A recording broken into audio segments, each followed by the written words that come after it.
ain't no joke thing, you know.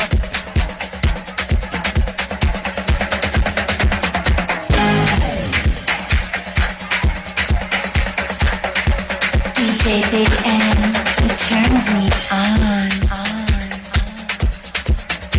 Ultimate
sound.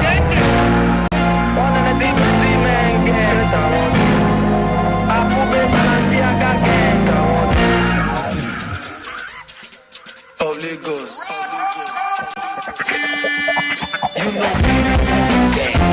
You know Mr. Gang. You know Mr. Gang. Right now you're chilling with Mr. Gang. You know me, gang, gang. You know Mr. Gang. You know Mr. Gang. Right now you're chilling with Mr. Gang. You know me, gang. Oh, you with Mr. Gang. You with Mr. Gang. Oh, you with Mr. Gang. You know me, gang, gang. You with Mr. Gang. Oh, you with Mr. Gang.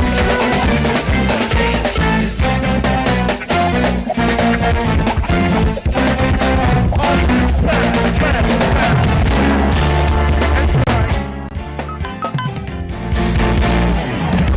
Alternate sound.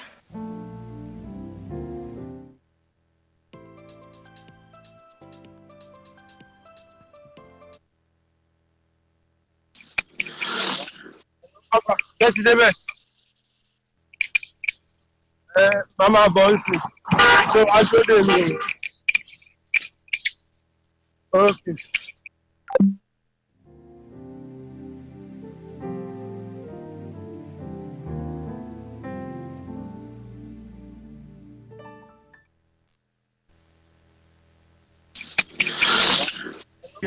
Yes, everybody, we back again. Alternate Sounds, DJ Big N, back by popular demand. Let's go. DJ Big N. When you're big, you're bigger bag. When you're big, you're bigger bag.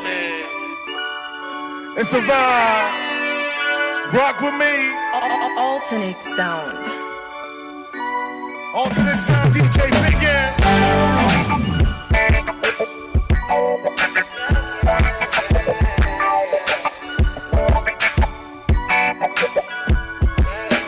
Take all my mind, take all the joy now, take me down, take all the love now, fly me away, burn me alive now, break me down right now. Burn me away, I'm ready, you wanna run to my pain, I'm shining, now you won't come for my face, I need to be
out amazing content.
and also to now and Nacos answer.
Let's put our hands together as we have our seat.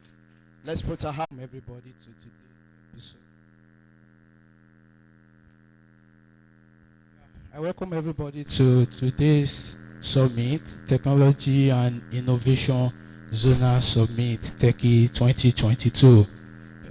Distinguished participants, ladies and gentlemen, my fellow comrades, both national, chapter, and all stakeholders present herein. It is a great honor for me to welcome you all to this great event, Technology and Zonal Summit, Techi 2022. As we all know, technology ecosphere is taking a massive part in today's development around the globe, and it is crucial for innovation. Technology is critical to development around the globe, and innovation and development in every area. The reason for this is because it is forward march to technology that allow us to do more with less stress, improving our lives in the process. And that is why this year Technology and Innovation Zonal Summit is set to impact computing students all over the globe, both people that are here physically and virtually, and in different area technologies that you might find yourself in the nearest future.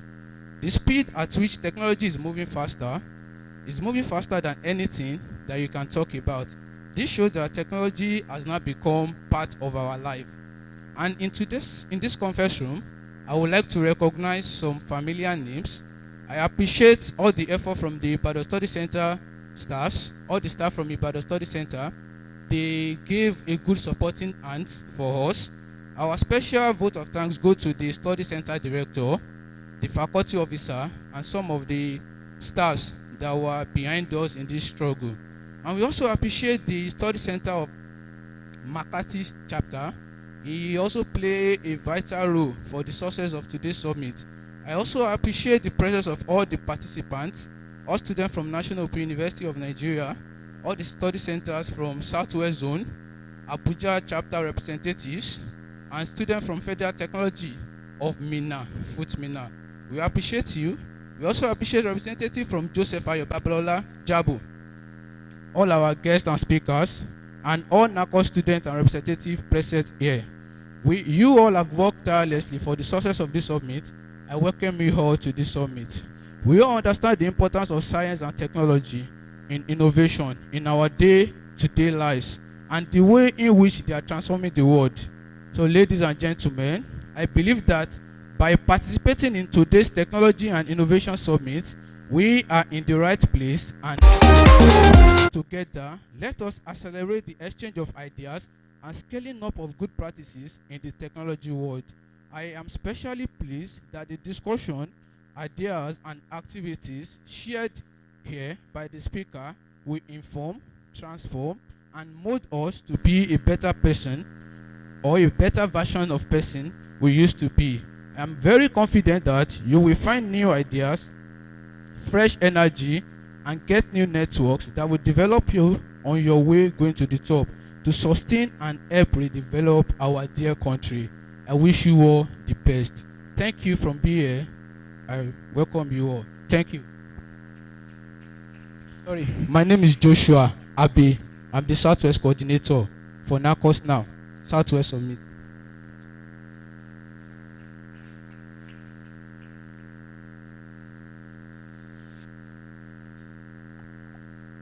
Let's put our hands together for him once again.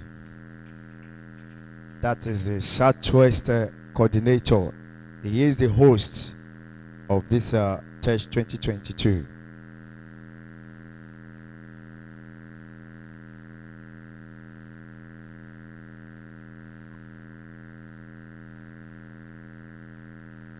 Yeah, we are moving forward.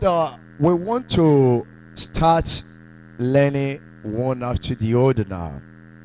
It is time now we'll call on the speakers who are going to give us the better orientation of what we are to do today. So I want us to just be rest assured that everything you're here for today, you're going to get it. There's no doubt about it. You're going to have it. So coming to this summit, you won't find yourself to be blamed. You will just see that this is an opportunity for me to grab something. Why am I a computer science student? Why am I a math and computer science student? Why am I an information technology student when I don't have all these things upstairs? So I want us to just keep our mind into it that yes, I'm here for something very important. I'm here to achieve something very important. Not just to be here, just to look at those people talking. Or maybe you wanted to come and see Mr. Shegun, like the way I love the way he used to talk. Don't mind me, I love to make somebody very well. You know, when he comes on stage now, you see the way he used to talk.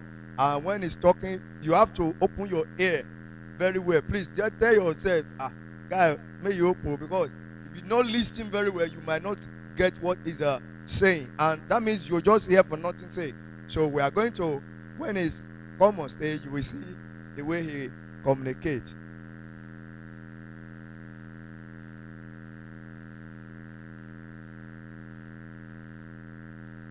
Yeah, please let's jam our hands together as we welcome on stage our first speaker for today, the person of Mr. Shegun Sobulo. That is the appslogs.works.com. He said in his this thing, look at it. This is it. We have a appsworkforce.com. That is learn, earn, and have fun. I fell in love with that motto. He said, learn, earn, and have what? Fun. That means he gave us the whole three life cycle. You are going to learn. After learning, the next thing you're going to do is what? You began to what? Earn. You earn money. What are we on it earth for? Even the Bible made us to understand. Even Quran let us to know that if you don't get money for this life, your name is sorry. I don't know that one. No. So let's put our hands to. Okay, we are waiting for him, please. So let me just tell you exactly what he's coming here to do. Let's assume I'm Mr. Shegun now. Oh, welcome, sir. Okay. Thank you very much. Welcome. You know, it's not easy. I can't. Maybe when I fly to Ghana, I'll learn how to talk like that too. Or are you sure Ghana people can talk like that too? I don't know. Maybe when I fly to Ghana, I'll learn how to also speak like that. So while waiting for him, I want us to just be rest assured that everything's going to be in order. We are going to enjoy ourselves today. Like what my president told me yesterday. He said today's that yesterday dinner that we had is just a fake dinner. That today there will be a great lunch. Maybe they have wrote a letter to Mr. What is it called? Sorry, that wasn't fertilizer that fertilizer is also part of the sponsor of this program. So they said maybe they are bringing food. I don't know. Don't just hope on it. Just rest assured. Maybe if they come or not, I mean maybe they might be hold up or anything. Do you understand? Because presently now there's party everywhere in this Ibadan. So hold up is everywhere. So they might came late. So just be rest assured that Just no relax. problem, they are coming. It might be home delivery. So while we are waiting for Mr. Shegun preparing himself to come on stage, let's just put our minds together. Let me tell you something. I wanted to let you to know something. My Mr. Shegun Sobulo. Sobulo. S-O-B-U-L-O. Or maybe I should call it for. No, do you know if I should ask him, I will tell him to tell you his name today. I want to see the way he was going to pronounce the name. No. I want to see. Maybe he will tell you. Okay, please let's jam our hands together as we welcome whom we'll be expecting since the person of Mr. Shegun.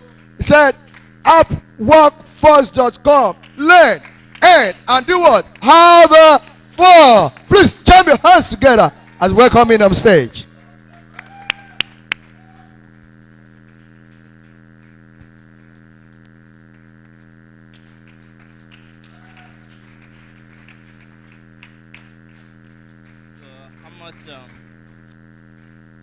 Good morning, everyone. My name is Shegun Shobolo, and how much time do I have? Yeah? So apparently I have just 15 minutes. So I spoke a bit on Friday, and then I think there's another session this afternoon that a couple of people from that have been through our Apps Workforce program. It's kind of like a lifetime membership. We follow your career around. So they'll give a talk later on in the afternoon as well. But for right now, I'll just try and make this interactive. So I'll leave it open to you guys. If anybody has any questions in particular, you can ask me. If not, we'll call it a morning.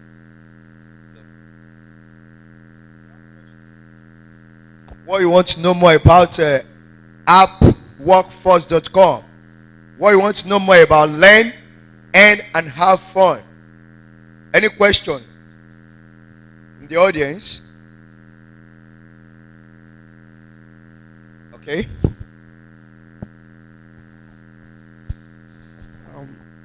Good day, everyone. Good day, sir. Mine is not really a question, but I want you to do a kind of recap for some people, some persons that weren't here yesterday. Just do a kind of little recap on what appworkforce.com is all about, what is dealing with, and so that we can know. Thank you very much, sir. All right, so that is a classic case of like, so I guess first things first, at my heart, at my core, I'm a teacher, right? So that's a classic case of I'm giving out an assignment and then somebody's giving it back to me. So what I will say though is this. Again, I'll repeat myself. Later on in the afternoon, there's like a sponsorship session, so there'll be a couple of people that can address that in terms of like what Apps Workforce is all about. So I'll try and guide the discussion again. Like he said, it's learn, earn, and have fun.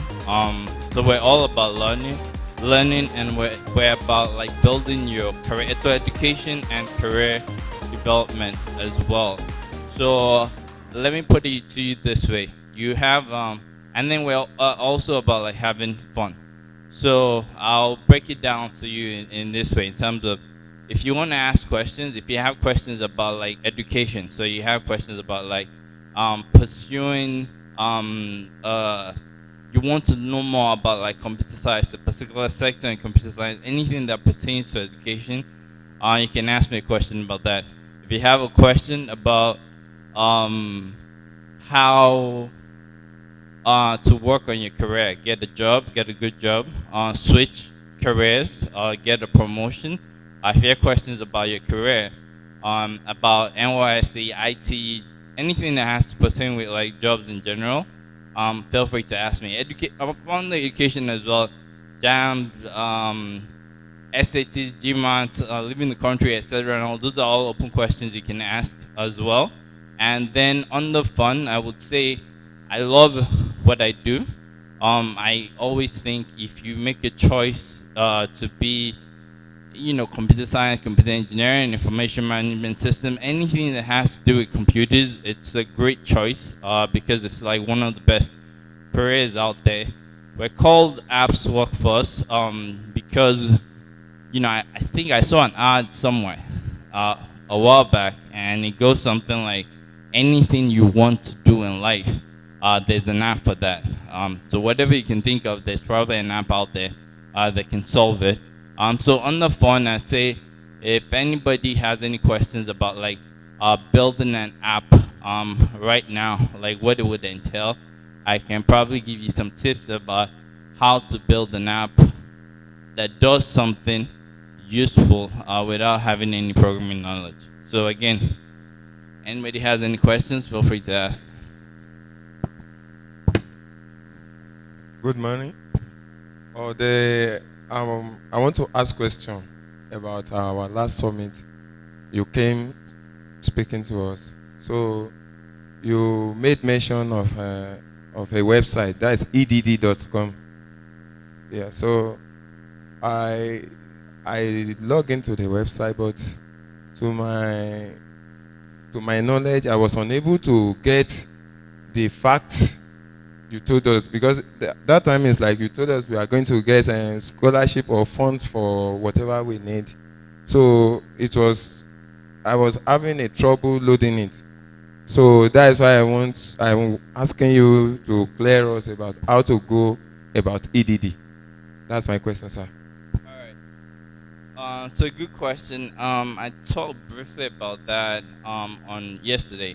So the website is actually called edx.org, edx.org. I do not recollect anything about scholarships. So edx.org is they don't offer scholarships. They might have some scholarship programs, but to the best of my knowledge, it's really about you can log onto the website and you can take courses, not just computer science programming or technology related courses, but you can take courses in like English, psychology, other courses as well, from like accredited universities in the United States. So these are like top-notch universities, and you can take their courses, etc. and all.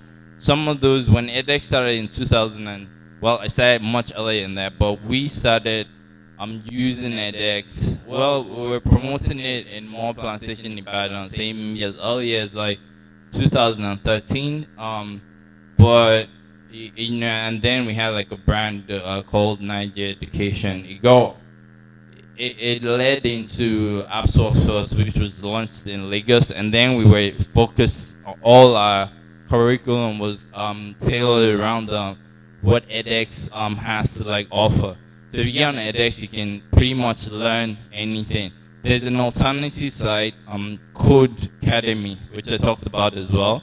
And the difference is, edX, you will be taking courses from actual real universities out there. So it's going to feel like being in a class that makes a lot of sense. So they'll be teaching you the fundamentals, the basics, etc. and all. And whereas Code Academy is more like stuff you need to just get started working. So it's like I don't really care to know too much about like the theory. There's a lot of practical in edX.org as well. But I just want to get stuff done. I want to learn this particular skill really quickly. So the two combined make a useful tool. Now, some of the programs on edX that are paid right now, they don't offer scholarships, but they offer financial assistance. So you might see something on there like a certificate costs, say $75.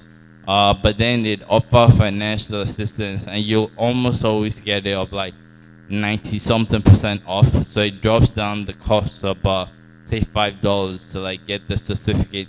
I am not big on certificates. I'm big on knowledge. So whenever you can find a course and take a course that isn't paid, or that goes, you can take the course and learn the material. But if you do so and you don't pay, you don't get the certificate. Go ahead and just learn, because knowledge is never like a waste of time. So the more you know in this field, the better off you are.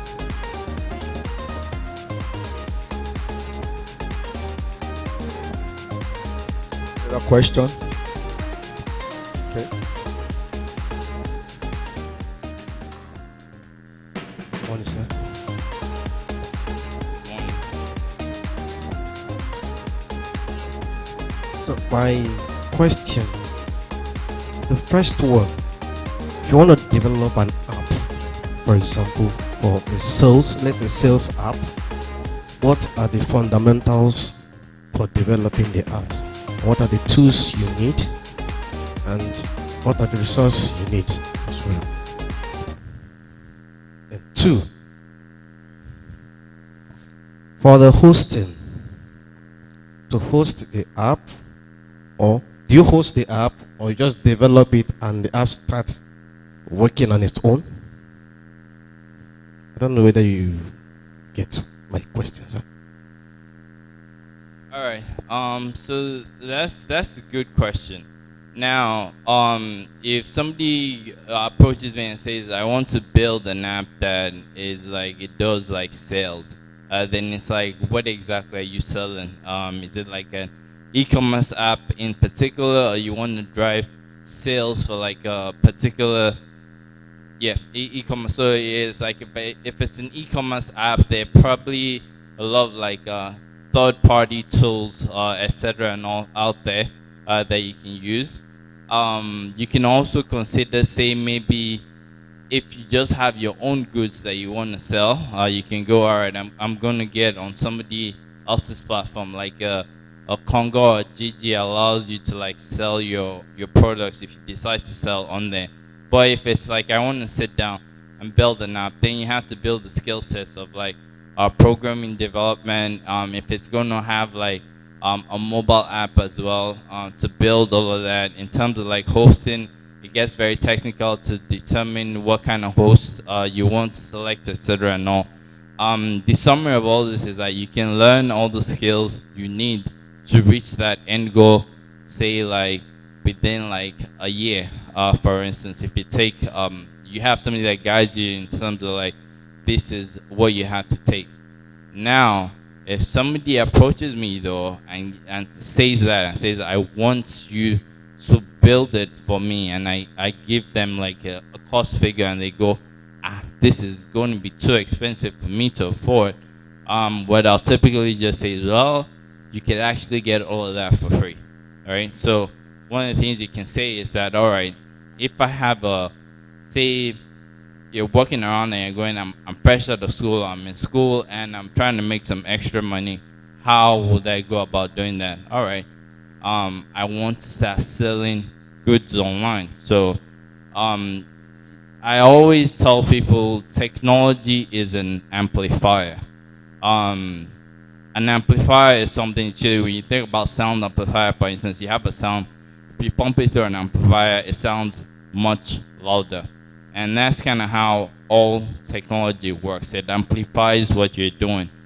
So think about it as that if there's something good that is going on, if you apply technology to it, it's going to amplify it.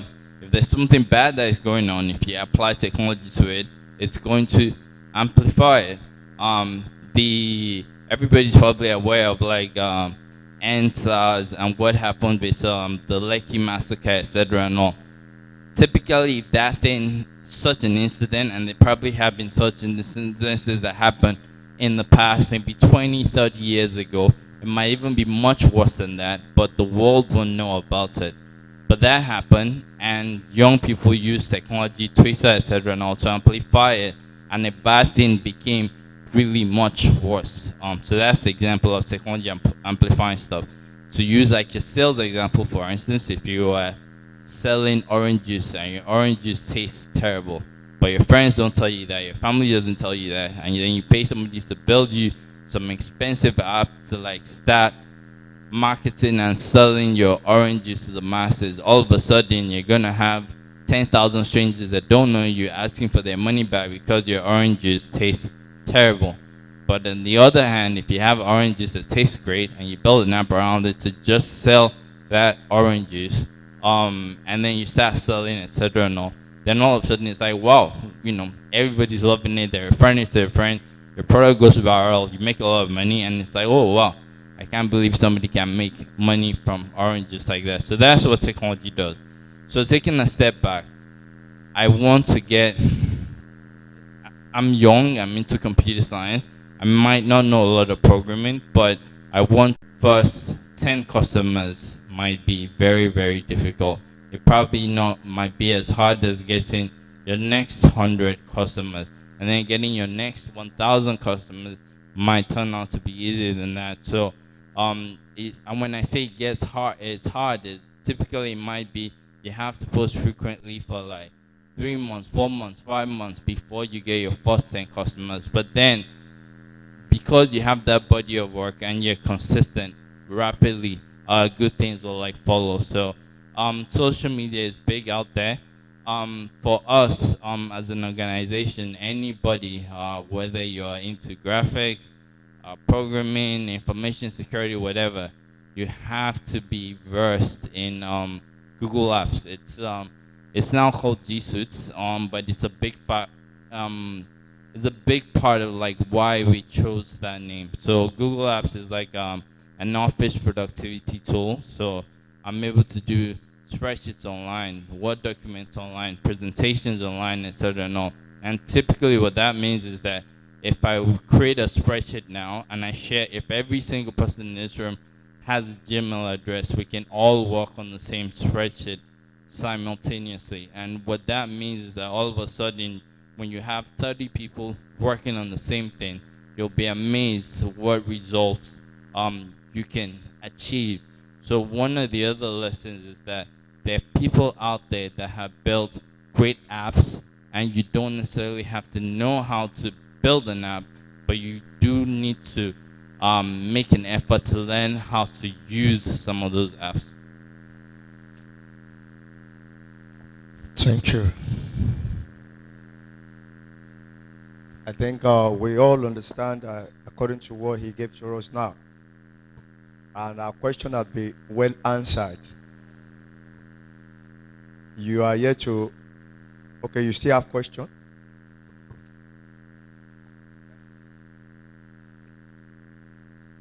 Sorry, sir.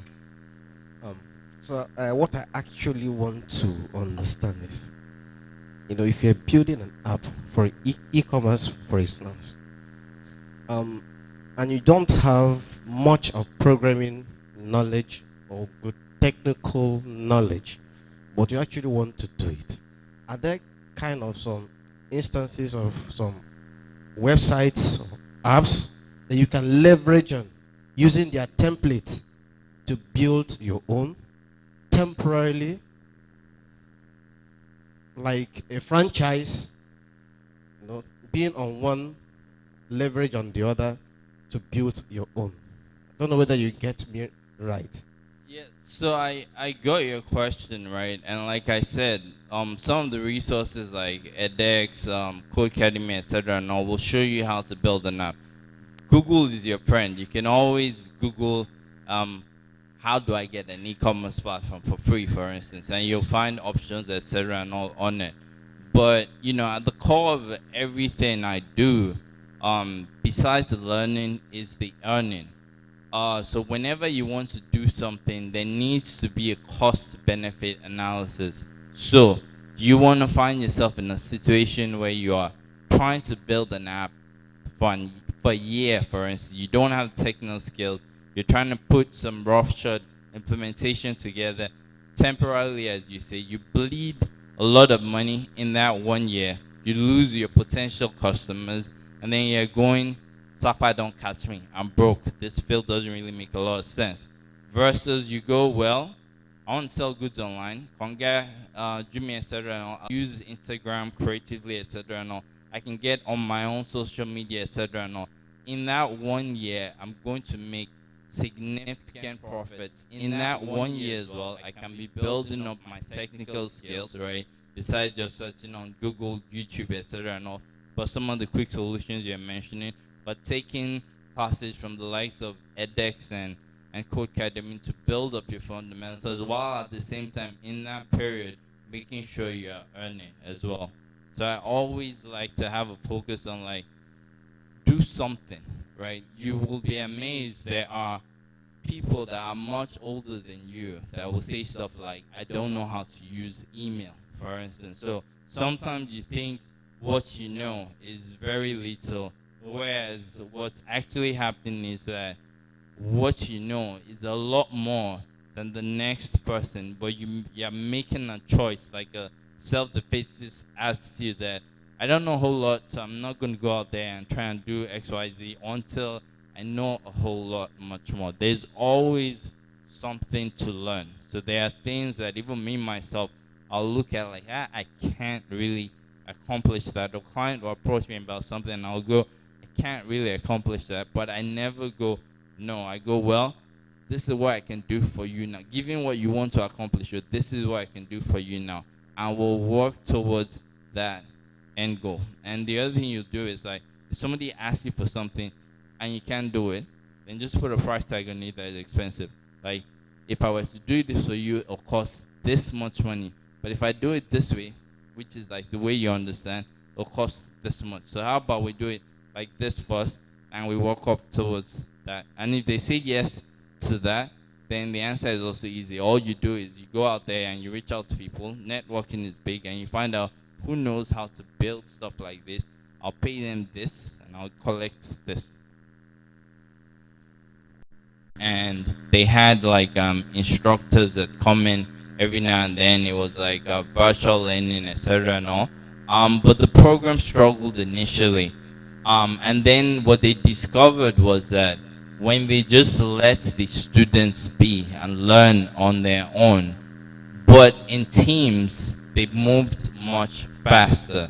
So I think your question is actually no different from your regular, I think people like now, but if you're an actual like physical campus, like a UI or a poly or whatever, and a lecturer comes and he gives you an assignment and you have no clue about how to like forge ahead with that particular assignment.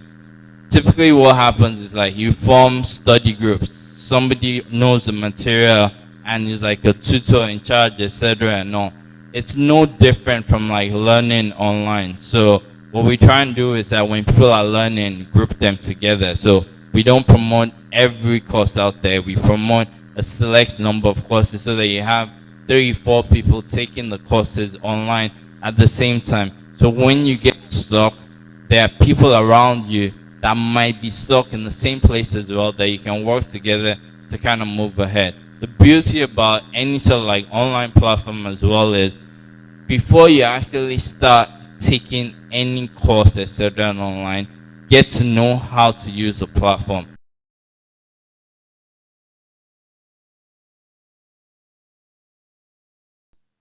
Every month, we organize webinars. Feedback has been wonderful. They talk to us on the different areas of cyber protection, adoption relevant for us today. So I will encourage you to also be part of that. Joining link of our digital touch points. Have us through our YouTube channels. In the last 2 years, ISC2 Nigeria, we are doing a lot, and I want every one of us to partner with us and be part of us. You know, so we got the award not once, twice, back to back. I pause here. Yeah, we're having some. Yes.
stolen from JAMP.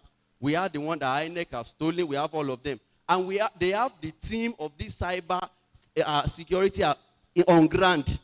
We have them on ground. And when you are, the course I pick is a free course though, that I pick on cyber security. He said you must know about OS, you must know a little about programming, you must be able to exploit, and there is one they call phishing. That phishing is like an app.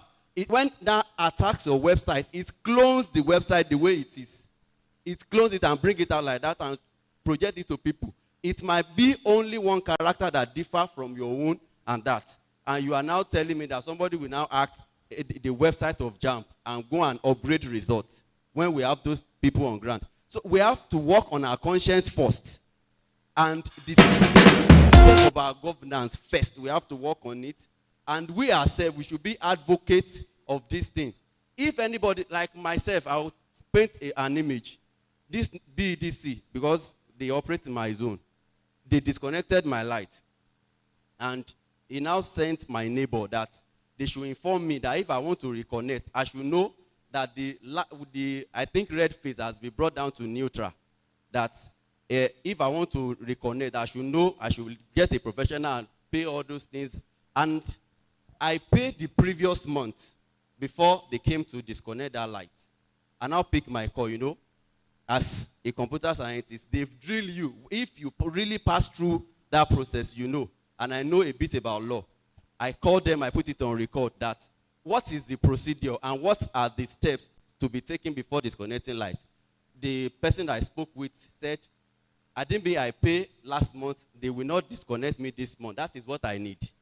I went to their Twitter, I raised the same thing. I got the same answer.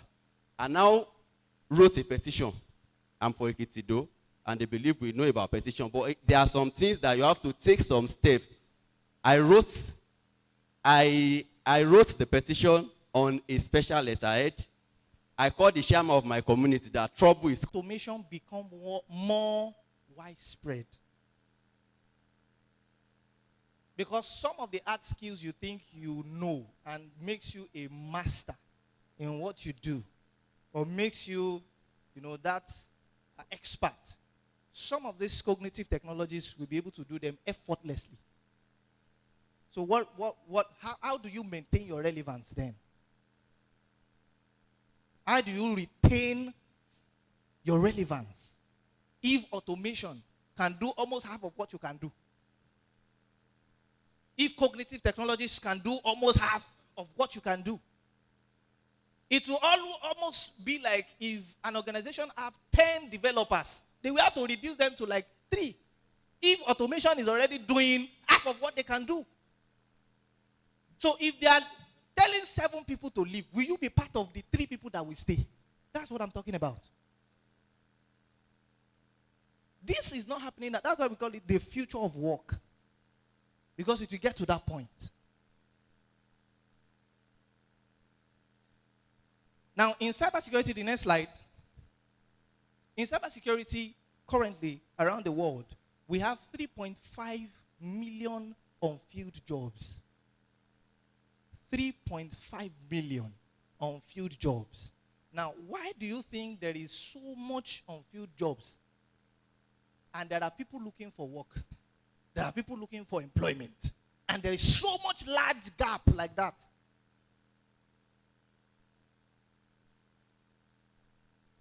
Because it's not about the people. Or it's not about the organization. It's about the people. Maybe people, there's something the organization is looking for that people don't have. Because I know some very, very crazy penetration testers. Yet, they are still looking for job. Like guys that in one minute, they can do one thing, but they are still looking for jobs. And I've seen somebody that is just starting out. I've not really learned so much of using some of these tools. The person gets hired. So what exactly are those employers looking for? Why will an employer go for somebody that is just starting? Invest in that person and still leave somebody that have started since. There's something they are seeing that maybe the candidates or people looking for a job are not doing. Since when have you started learning programming language? Since when have you started developing?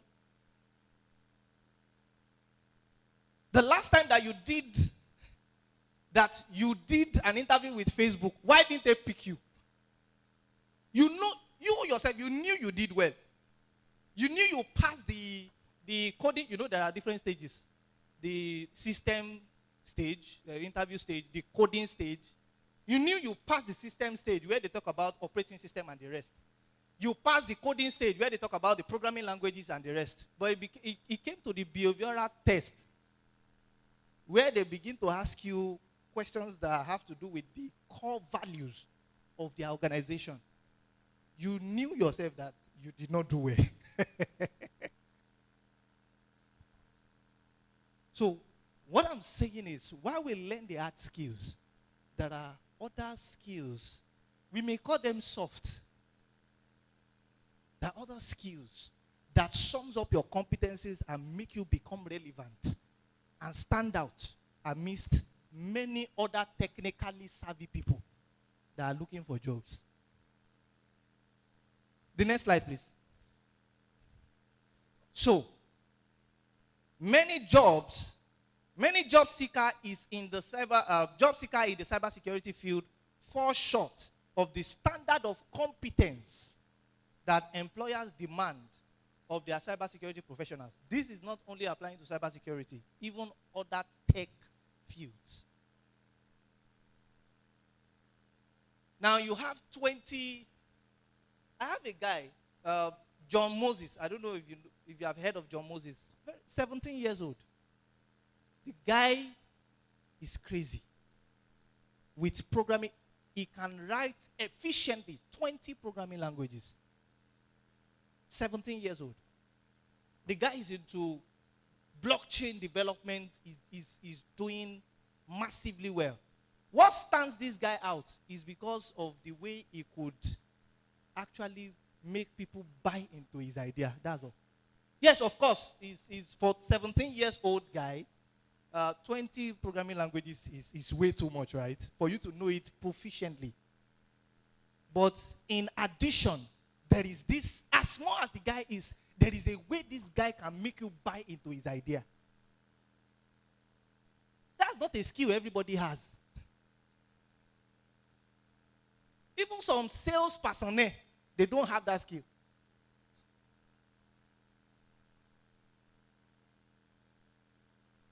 Next slide.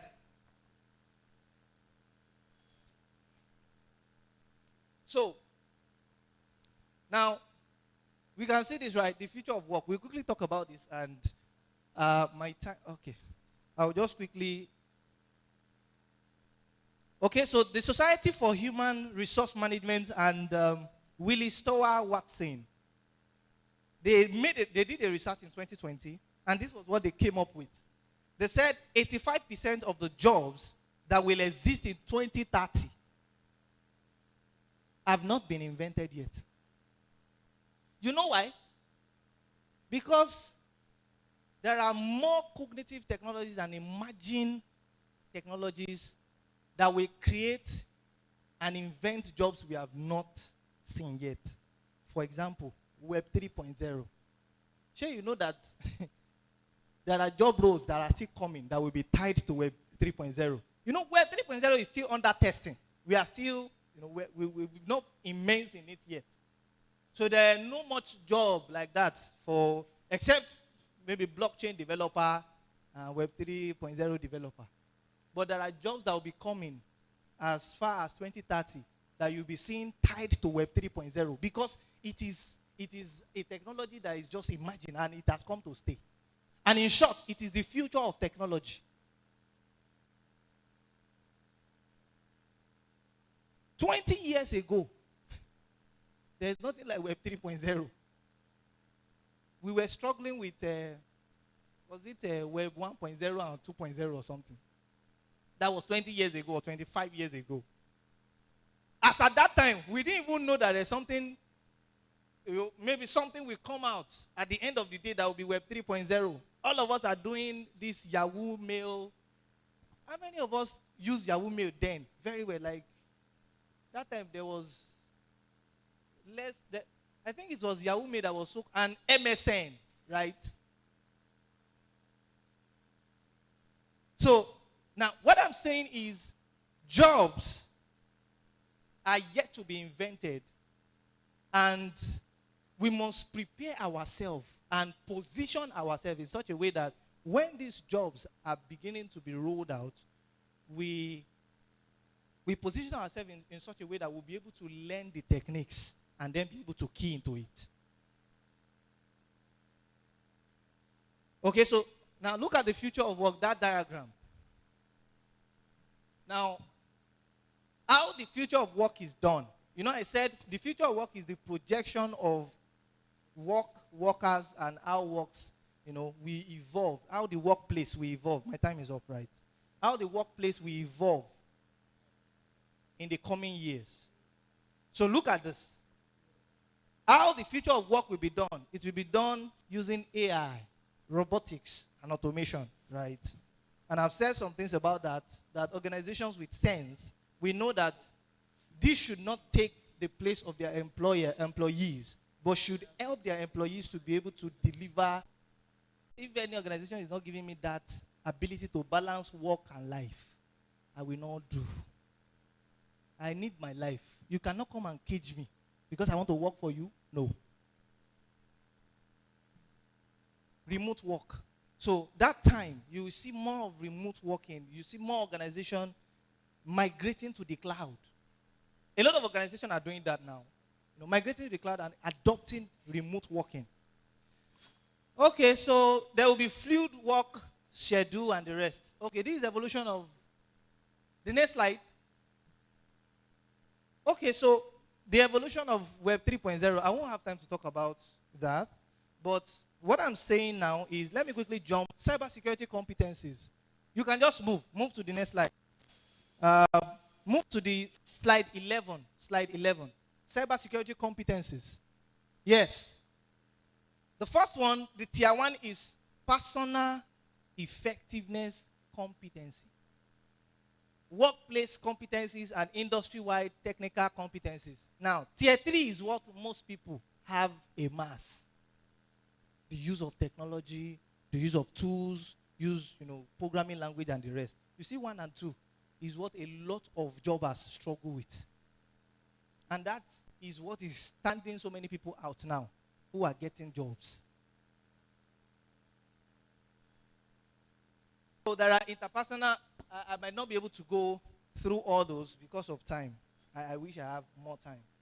Interpersonal skills and teamwork, that is your ability to collaborate, your ability to have empathy and be able to interact with people. Because as time goes on, your job will be depending on another person's task.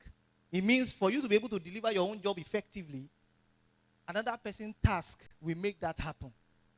So you must learn the ability to know and understand people's differences and know them for who they are. If you are the one that say we are hungry in our family, that's the kind of person you are, you might not be able to fit into the future of work. You see that it's not all technical, right? Because knowing tools will not help you to do that. You have to work on yourself. And this is what organizations are looking for now.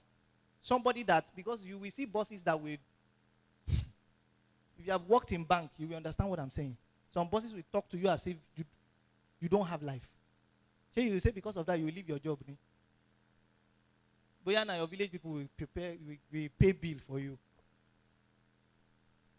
Integrity, professionalism, initiative, dependability, and reliability. A lot of people are not reliable.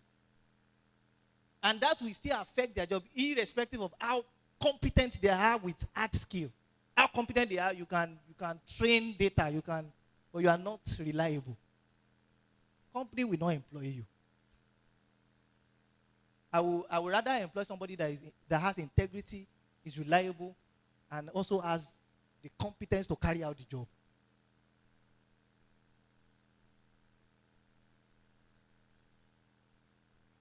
Lifelong learning. Demonstrating desire to learn more and improve your knowledge. Okay? So now workplace competencies. security fundamentals. I will quickly talk about security fundamentals and business fundamentals. Those two. And then I will just end it. That's workplace competencies. Please go to workplace competencies if you can. That's slide 20. You see that my slide is like 28.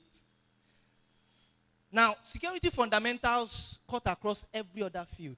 I said it the other time. I said it will get to a time in the future of work that every organization will be looking for candidates, irrespective of the role you want to play in the organization.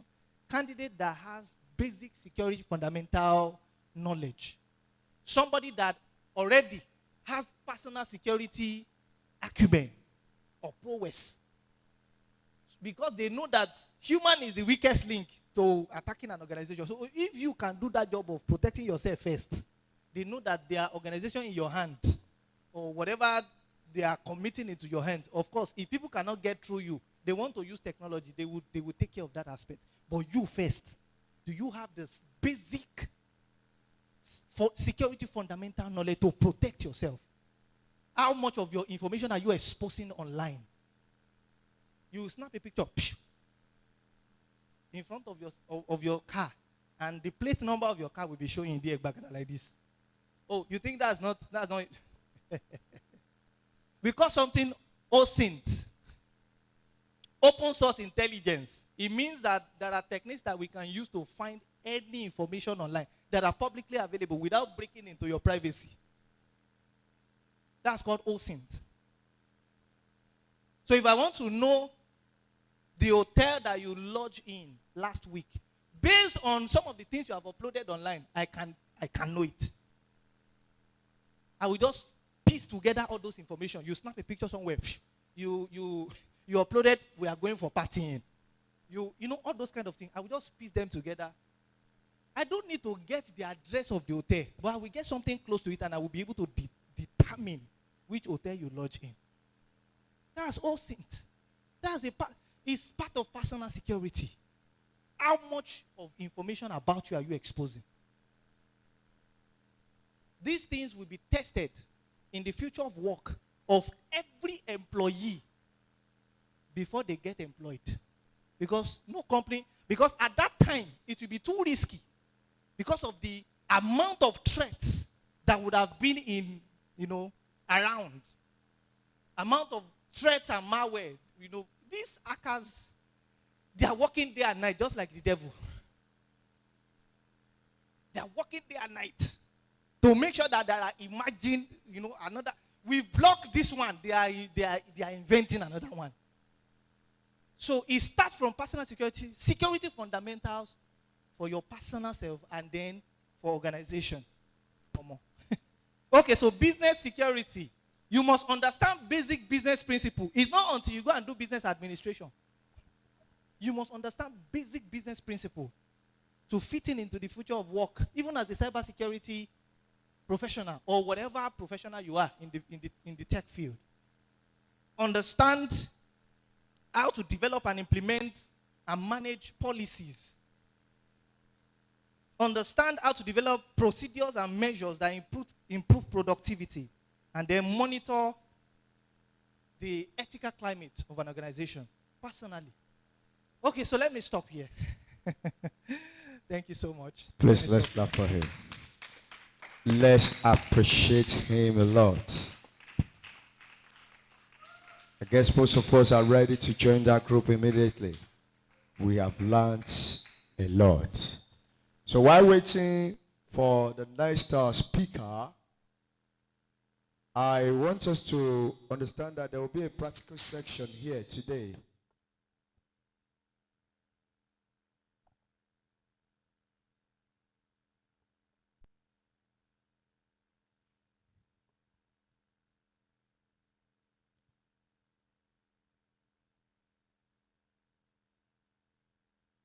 Okay.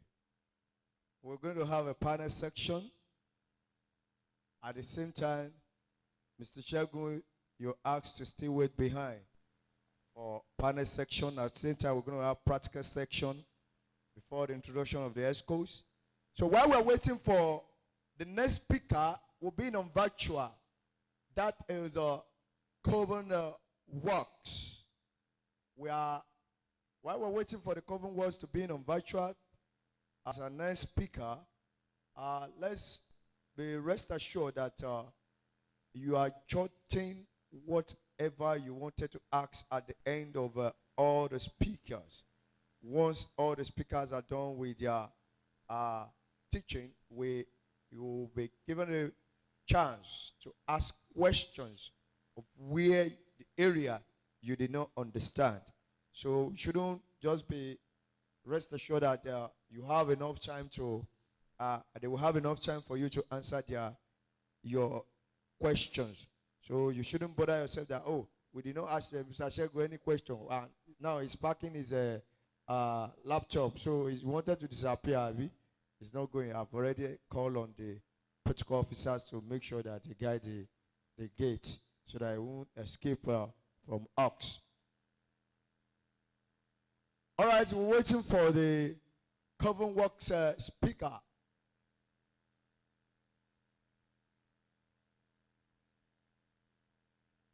Okay. While we're waiting for the Coven Works, I think we shouldn't use that to waste much of our time. Let's call on we'll move straight to the panel section. The panel section. Please, let's jam our hands together as we welcome them on stage.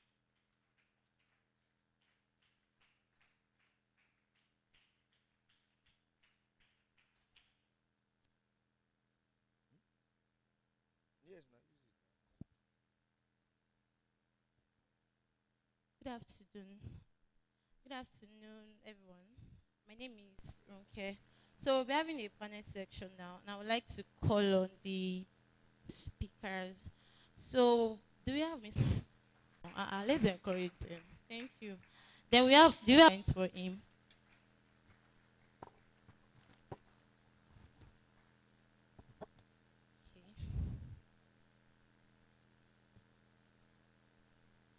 They are networking already. And somebody's there, you've not even met one person. Personally, good afternoon, sir. Good afternoon. No, you don't have to stand this pulpit. Easy. Then we have our own software engineer here. Nacos president, the person of like Mr. Tokbe is into AI, is into a lot of things though. But I'm introducing him here as an artificial intelligence person. Please let's start for him. And I'll be the moderator for this section. Like I said, my name is Adekbojuron Kemesi. Thank you. So we want to talk about some things today, and I hope you guys would mind. Okay, so first of all, okay, I won't start with name. You already know your name. You already know what you do. Yeah. But I don't know if you have any other thing you want me to know about you, or you want the audience to know about you. Just 1 minute. Okay, so apart from cybersecurity, I'm a writer. I've published 3 books. Wow. It's not about cybersecurity though. I write inspirational and motivational books. Wow. So I have 3. That was when I was growing up though. Okay. So now, the decision to now go into cybersecurity changed from just the attention I got when I was Nigeria is not well formed. So like now, I wanted to make more than ends meet, and I will explain what I mean. Okay, sir, you can. Now, I look at myself. I'm very impact driven. Even before, coming into my career or to the field, I love speaking to people. I love motivating people. Motivational speaker. I love, inspiring people. I'm impact driven. Anything I want to do, I always look at what impact will it make on people.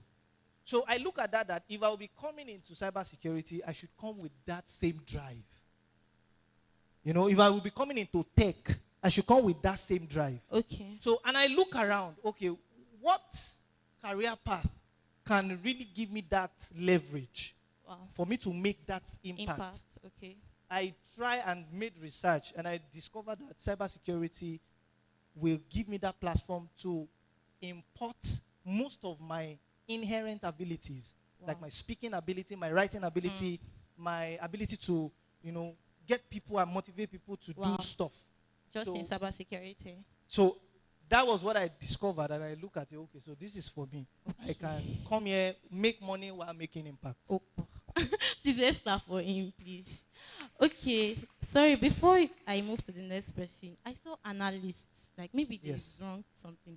Okay, so I didn't introduce myself properly. I'm a statistics student. Okay. And I know that we know there's something like data analyst. Yeah. Which one is now cyber security analyst? Like, is it that you're analyzing the data, or you're analyzing security? Just put more light on it. Yes. Okay. So now that analyst aspect is analyzing. We work with so many data. Okay. Threat data fed from different threat platforms and the rest. So our own job as an analyst is to, from the huge amount of data, try to clean those data, make them usable for informed decision. Identify the ones that are relevant to solving the problem that is at hand. Wow. Because all the data we gather is not everything that would be used. Yes. Like that, raw like that. Sure. You understand what I mean? Yeah. You have to do feature engineering. You understand what I mean? You have to let the audience understand. So we have to do feature engineering, like cleaning the data, trying to align it with the kind of solution we want to implement, so that we can make informed decision using those clean data. So the data we gather from threat source, the data traffic that moves from, so when you browse, there are traffics that moves from your client's computer to a web server. So when we capture those traffics, there are a lot of jargons. Our own is to identify what is what, to make decision if somebody is attempting to attack something, and then we try to use that data to make informed decision on how to prevent that kind of attack. Okay, thank you, sir. So, sir, if I get your point now, we can understand that cyber security analyst is more of data analyst, but now you are not just getting any data, and you are not just analyzing any data, you are analyzing cyber data, like data they are getting online, like cyber, cloud, something. Yes. Okay, thank you, sir. But there is still distinction, because sure. Data analysts do a lot of Don't worry. Data stuff. Anybody that is interested, they will see you after the program. A lot of data stuff. This is just to bring out the surface. Then if anybody wants to go in depth, they can surely meet you. I hope I'm correct. Okay. So I have Mr. Boluatife. Is it Boluatife or Boluaji? Sorry. My name is Boluaji. Boluaji. Okay, yes. Is this my for me? Okay, as a software engineer, now I have this confused question. I've always heard web development, software engineer, and maybe I didn't understand very well, but the requirements for being a software engineer, is it the same thing as being a web developer? Like this job requirement will just confuse somebody. I want to apply. I know it's HTML, CSS, and JavaScript, or maybe React to join. And I see a job description, web development, web developer, and software engineer. So please, can you help us explain that English? I know it's grammar, but we don't understand grammar. So explain what's the difference between being a web developer and being a software engineer. Thank you very much for that. 2 minutes, sir.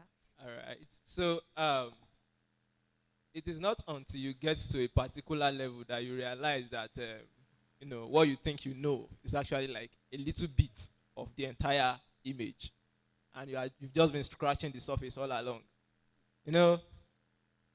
As a web developer, probably like bothered with HTML, CSS, JavaScript. That's like maybe if you are fortunate enough to be what is known as a full stack developer, you work with back-end infrastructures, you deal with server-side languages like PHP or Python or Java, as the case may be, which might be quite excessive. Yeah, taking me to where I don't know. So, but to keep things simple, as a web developer, you are probably like what bothers you most is probably like how does the user see this? Is it responsive on mobile? How does it look on tablet? This what's it called? These containers, these sections, are they properly aligned? But then by the time you start considering the effect of what you are building on the system at large, when you start considering the fact that you writing a for loop twice within a single function, what is the effect? What is the cost in terms of the space, in terms of the time? I'm talking about big O notation in the structures and algorithm. Yeah, that might probably be sounding like big grammar. Exactly. Yeah. But like I said, it is not until you graduate from the stage of you getting bothered about the fact that is this responsive on mobile or not, to the stage where you start considering the effects and the impact of what you are doing on the entire system at large. You know, when we say engineer, it's not just until you start picking irons and you start welding them together. Okay. Yeah, you pick infrastructures, you put them together, you look at technical intricacies that are involved in how things work, not just the fact that they are working. Okay. So that is actually like what I would like to define as a Okay, software sir, if I get your point, so as a web developer, like I do Tintini web developer now, so that means I'm still like a programmer, I'm code, like I just write code. But when I started saying I'm a software engineer, I'm understanding the thick part, what it means to be what it means to launch a website and it will not go down, and the backend will not, the person that register or want to pay money, all this kind of transaction, it will not be affected. Like I'm looking into the I want to use your word, the engineering part. I understand beyond just coding, I understand structure.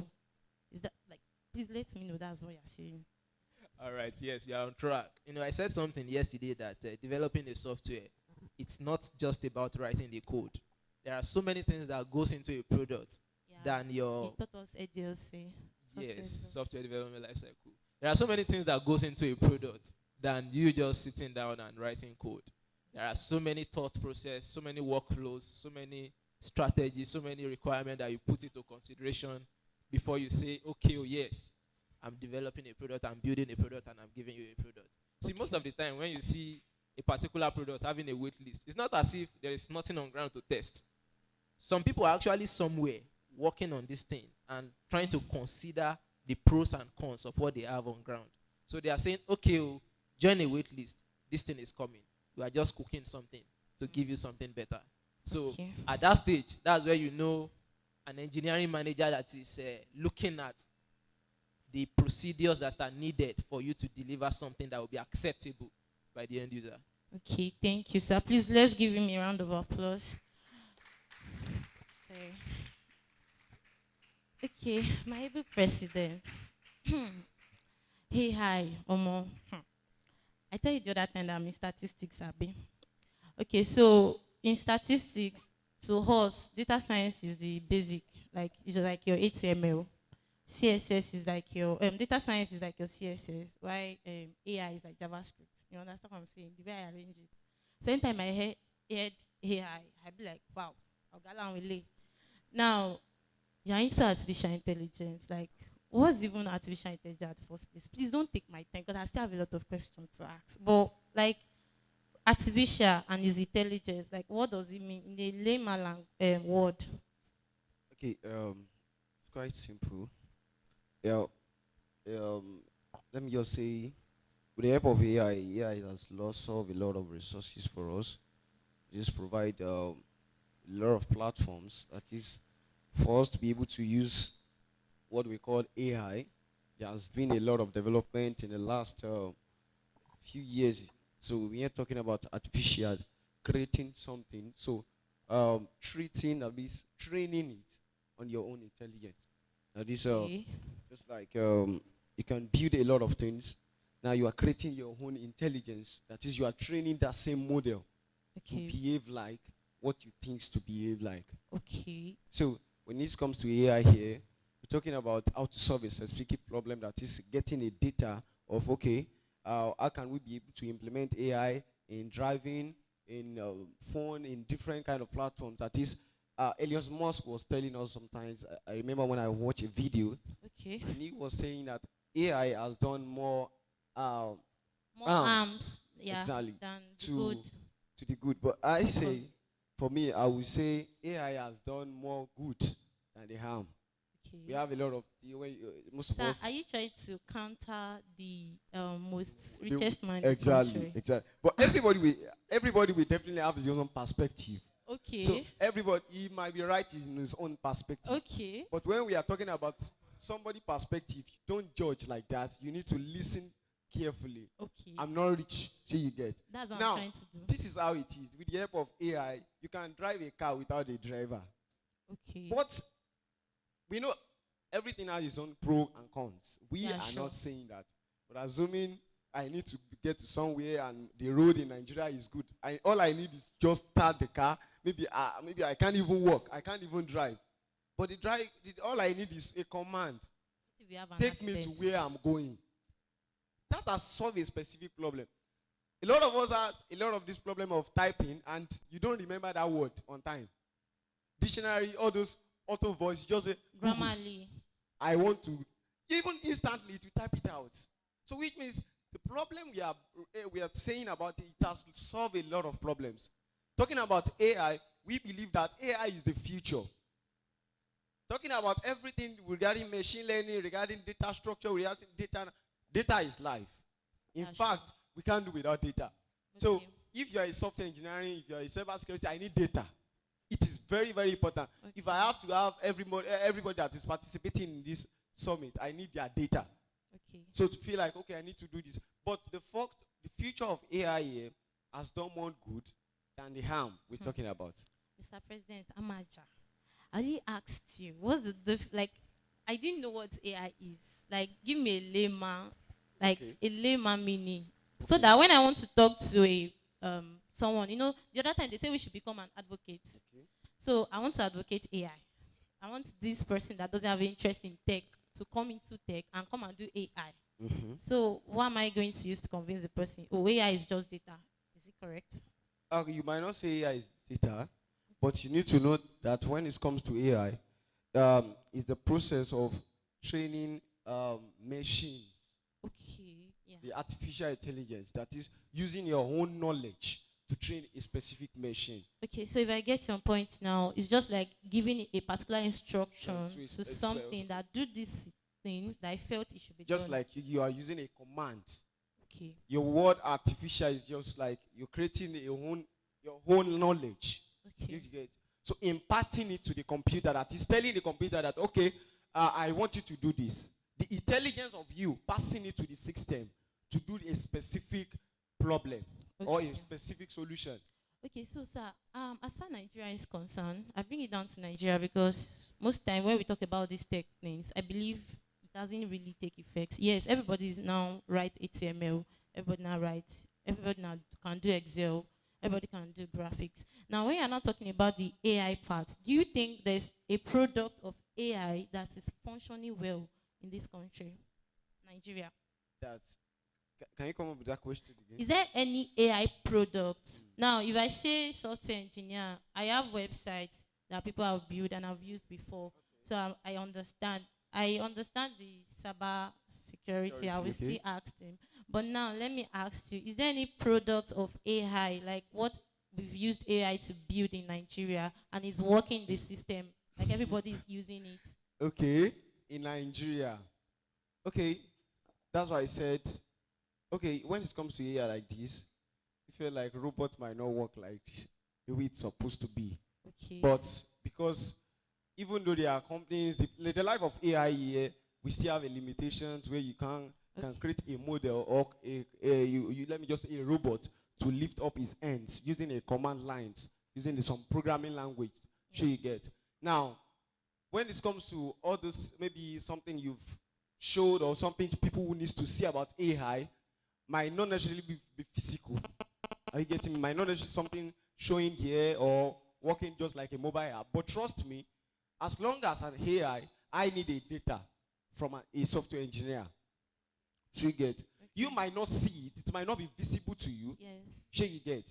But when it comes to all those physical things you need to know about AI, we're talking about cars. These are without drivers. Okay. There are a lot of AI that has been implemented on it.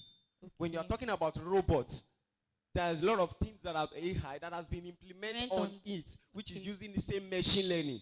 Okay, so if I get your point, we can't really pinpoint that this is the physical product of AI, but it has been used. Exactly. Okay, please let's give him a round of applause. Okay, so I will ask, I have like two. Okay. Sure. In addition to what my boss have said, first of all, I want to add that I just want to add to what he has said about the definition of AI. Okay, In a sir. layman understanding, it's just like taking the characteristics of humans and giving it to machine. It's as simple as that. Summarizing what he said.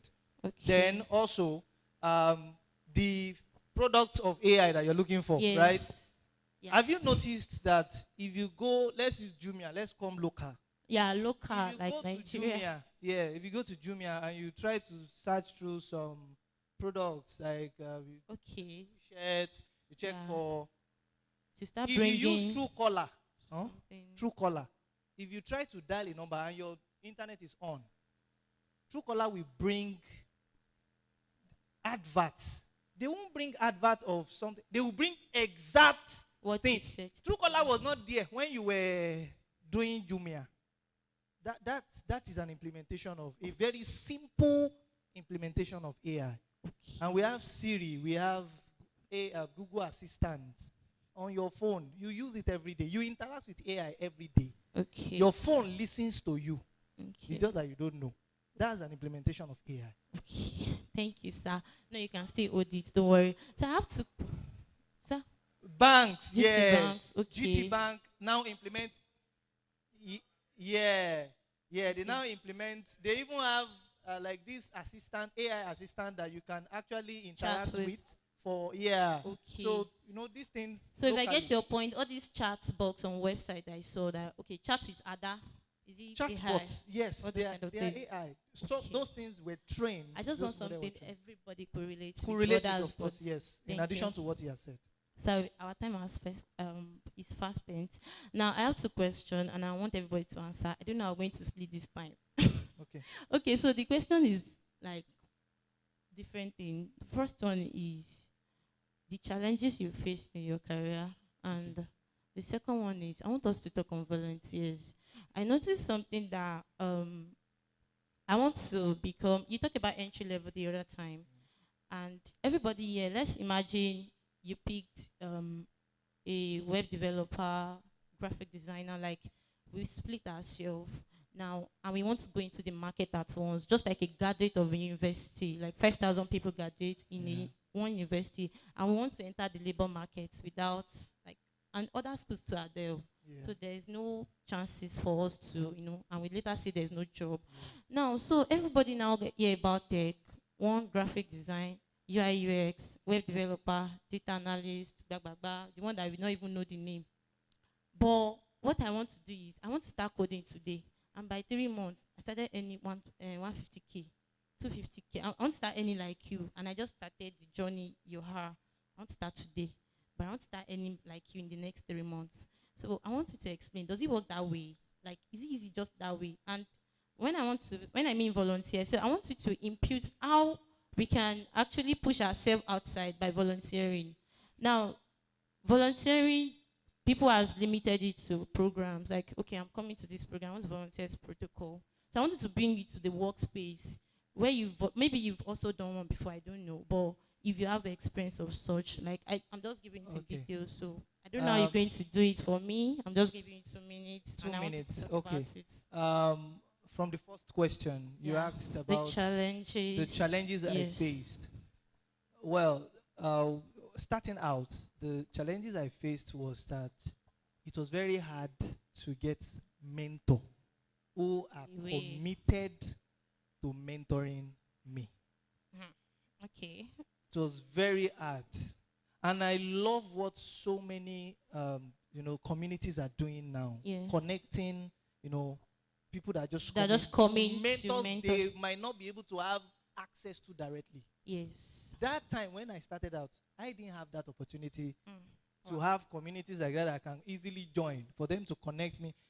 And I really, when I started out on LinkedIn, I'm not exaggerating. I reached out to close to 40 experts, cybersecurity, and only 2 people. Jesus. And I will mention their name. I know it's live. I will mention the name of those 2 people. Wow. The first person that reached out to me was Mr. Daniel Adaramola. He's the global CISO of Unity Bank, Chief Information Security Officer. Wow. Then the second person that reached out was Confidence Stifley. Those 2 people were the one out of In short, there was one woman in Microsoft, like she was like the group risk manager in my. She reached out. She actually messaged me, and she said, she doesn't have time. I said, "Ma, don't worry. I'm not saying you should. Yeah, I'm not stalking you. Yes, I'm not stalking you. Till today, that woman have not responded. Okay. You know, out of like 40, it was those two people that took chances on me and tried groomed to you. they gave me a space try to and at least grow. And to be sincere, those are the people that are enjoying me most now. Yeah. Those two people. Yes. Okay. But I'm confident that those are the two people that are enjoying me most now, because when I needed that mentorship, they were the one that gave me. And that was the challenges I faced, when I was starting out. I won't say challenges of internet, or you always find your way around it, Of course. You Sir. and electricity, yeah. So for the volunteerism, quickly, I have, when I started out also, I began to look for organizations I can volunteer with. In short, I reached out to some organizations that I said I want to volunteer. They should not pay me. They should not worry. They said no. Even if they are not going to pay me, they won't give me the chance. And of course, I understand. Maybe it's the policy of the organization or something. But, as I've said yesterday, there was this organization in US, a startup, that gave me that chance, to volunteer with them. And I was with them for 1 year. Wow. It was a free work, but I Sure. was learning. But it's not Nigerian company. Not a Nigerian company. So in Nigeria, it might be very hard for you to see a company that would say they want to give you that chance. I'm to even come and talking work. about people that don't want to volunteer. They just want to come and collect money. Oh, like people that no, The it doesn't person, work. you It that does are- person now. Yeah. It doesn't work that way. It doesn't work that way.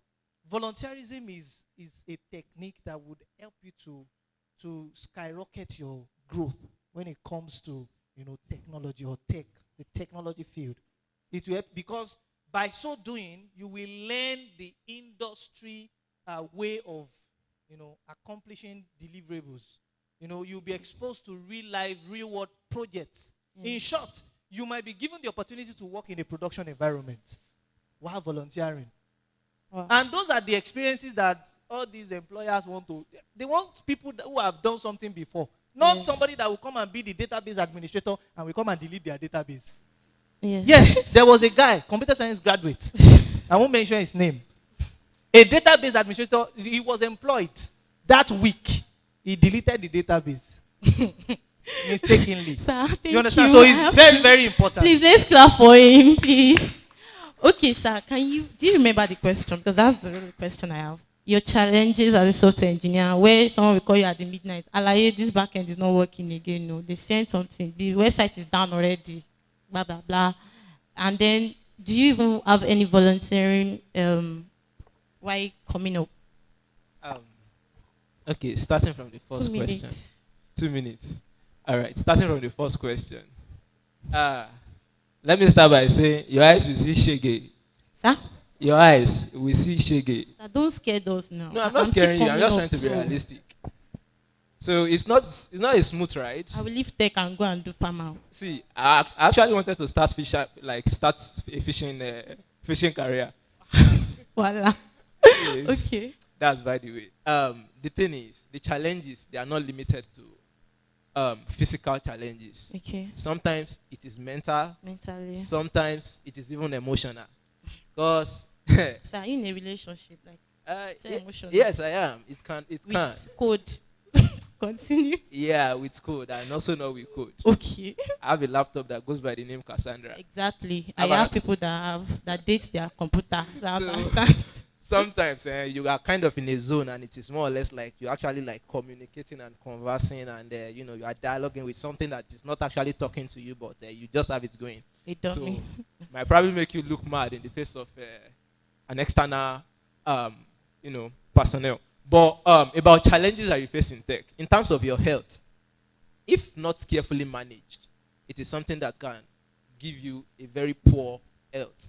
Poor health in the sense that your eating habits, your sleeping habits, even your sitting posture, they all get to be affected. Most of the issues that comes with working in this ecosystem is the fact that you're also exposed to screens.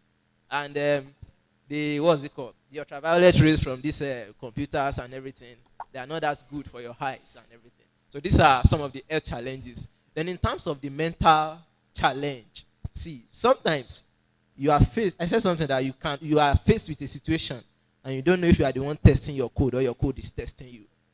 At that situation, you begin to question your own existence. You begin to even wonder that what am I even doing here? What is my purpose in this life? So, but the good thing there is that I think you were the one that talked about having a skill like sports or something yesterday before going to tech. Someone was saying something like that yesterday. no, I didn't say anything about it. Okay. No. Because it might affect. Okay, yeah. So the thing there is that sometimes the joy of doing this thing is, even if you are still facing the problem, but you see an error message that was different from the initial error message, you know that yes, you are making progress. At least you are not where you used to be. Something has changed. Even if you don't know it yet, but you use that one, you celebrate small wins.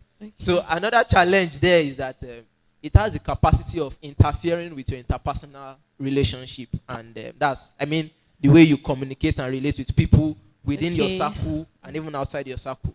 Because, okay, I'm more of a nocturnal person. And like, there's every possibility that you call me at 3 a.m. at night and I'll still be able to pick your call, all active and everything. Because you are coding. Something like that.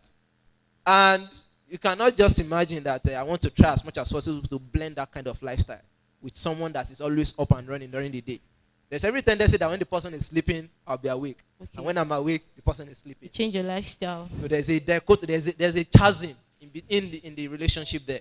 So it's also a challenge. So, but like I said, you know, when you look at what you do and how you do it, it is up to you to find a balance. Okay. It is not impossible. It is difficult, but not impossible.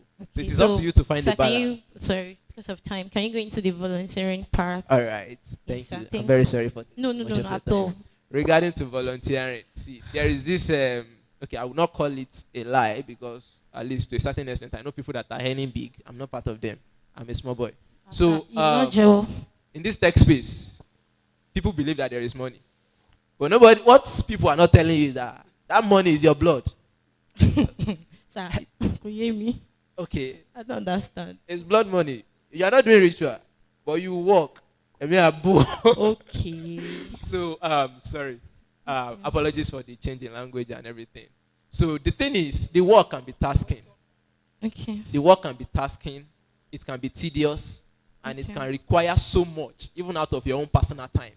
Okay. But before you even get to that stage, you'll have to go through the process of volunteering, ridiculous pay grade, doing more for what you offer. All these are part of what is going to build you up to that level where you'll be earning big.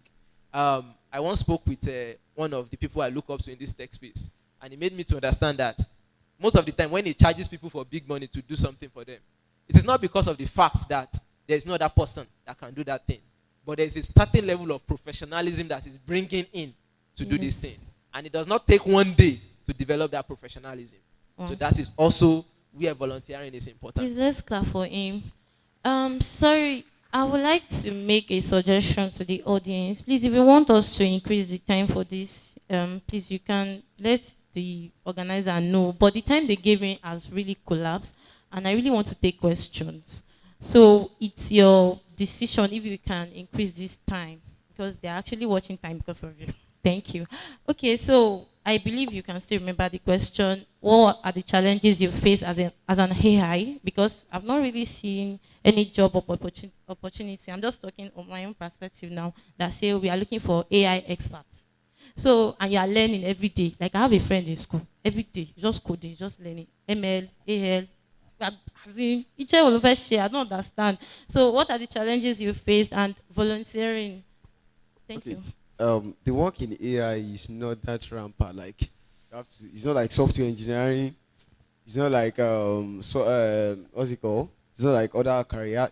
Yes. AI, you just have, is a consistent stuff. Like you have to do it like every day.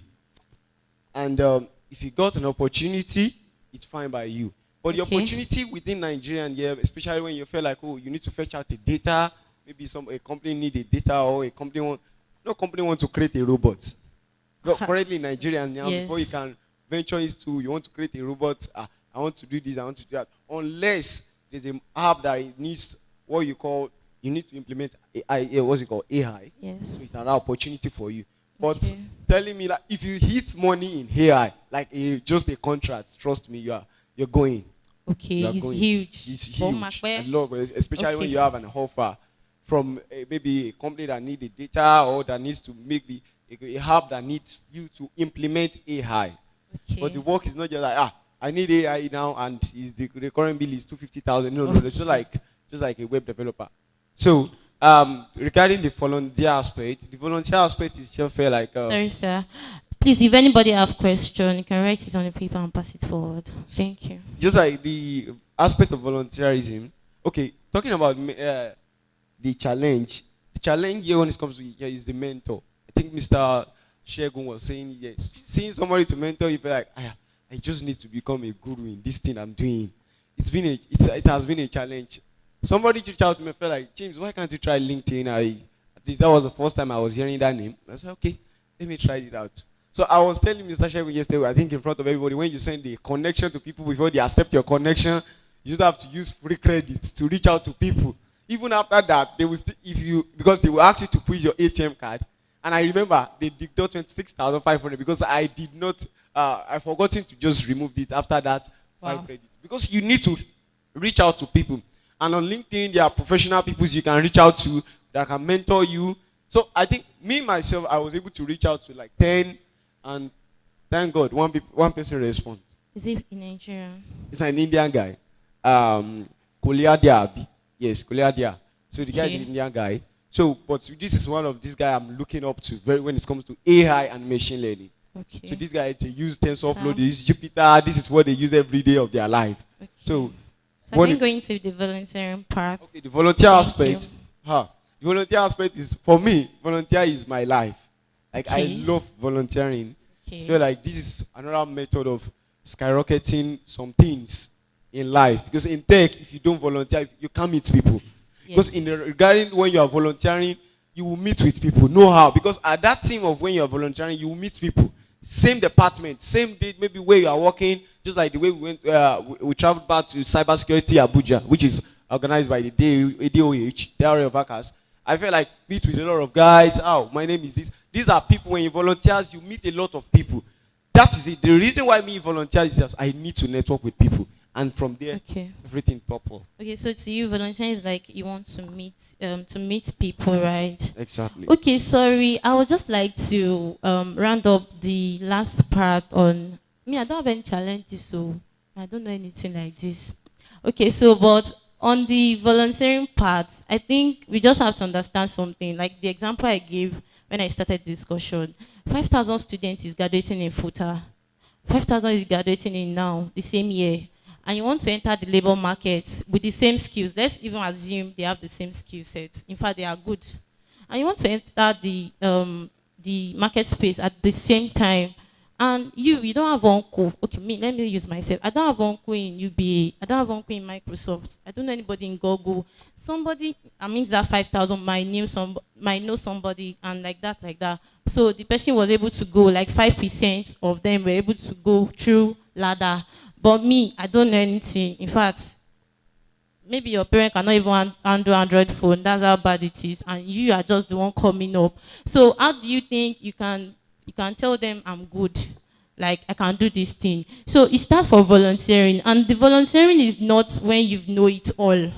Don't get it wrong. You can start within your school. Like now as this program, they organize this program. What can you do? What skills do you have that can help this program? Do you get what I'm saying? Now, in your CV, volunteering is allowed in your CV. I hope you know. Like, I did this, I did that. But you just have to be sensible with it. This is what I did. Although I'm in operation team while volunteering for this program, but these are the specific things you do. I'm the one that developed the Google form that used to accept the children address, the attendance address. I'm the one that took the registration form. You were able to highlight what you did. Are you getting my point? Not just that you just say, I volunteered. Do you get it? So it comes in when you were able to package yourself, not packaging, when no get something. No. And then he talked about community. Now, please, I think you know about Amazing ICT community here. Does anybody know about it? they have they share opportunity every day. You can learn, you can earn, and you can, don't let me use this kini. They don't do for them, but you can learn and earn. They have free courses, and the one that you have to pay for, they share job opportunity among the group. Now, also the code analytical, I know that they have a community too that is coming up where you can learn what any tech skills you want to learn, and you relate with people that are already into it. This is my oga here. You can meet Mr. Shegun. My oga is there. I think he was the head of developer students. You spoke yesterday, right? Am I correct? A lot of community is here and there. Don't just grow alone. This is not the time you say, I want to learn on my own. I understand that some of us are self-learner. In fact, that's our award on LinkedIn, self-learner web developer. Yes, but please, you can't neglect the place of mentorship. If possible, if you neglect it, it will show on you because it will slow down your learning. And somebody will ask, who sent you? When you have a guy here, you're not saying you're learning for 1 year. What he has passed through, he could just explain to you, and you are done with it 2 months. Do you get it? So you can't neglect community. That's it. So I have 2 questions here. Oga, will you permit me? Okay, thank you. Please, I'm very sorry. I didn't mean to take our time. To become an expert in cybersecurity, how many days, months, or years does it take for interested person? Use yourself as an example and also put a reference. I think that's for Mr. Then number 2, we are going to the area where most work or posts will not be needed, and most work will be done by apps, robotics. So the question says, what can you do or steps to take to make your work difference where organization can't do without you? Thanks. I think he was talking about the other time. So, okay. Everybody wants to do cyber security. So it's like I will do cyber security too. Okay.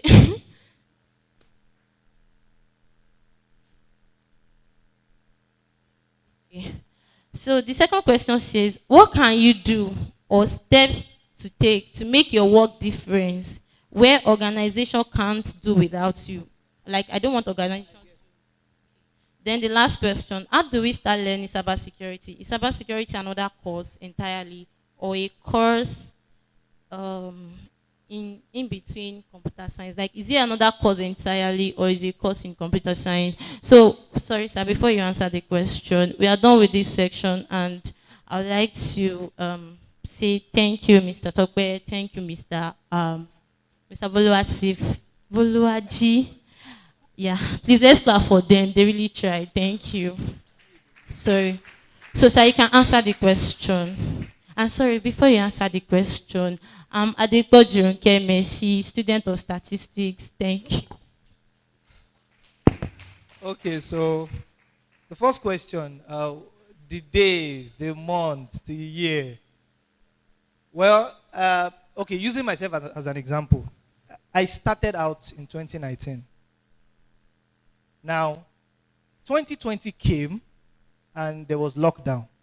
That was where everything you see me achieve today, that was where I laid the foundation during the lockdown. Now, during the lockdown, because the kind of person I am, I have delays in my life in certain periods.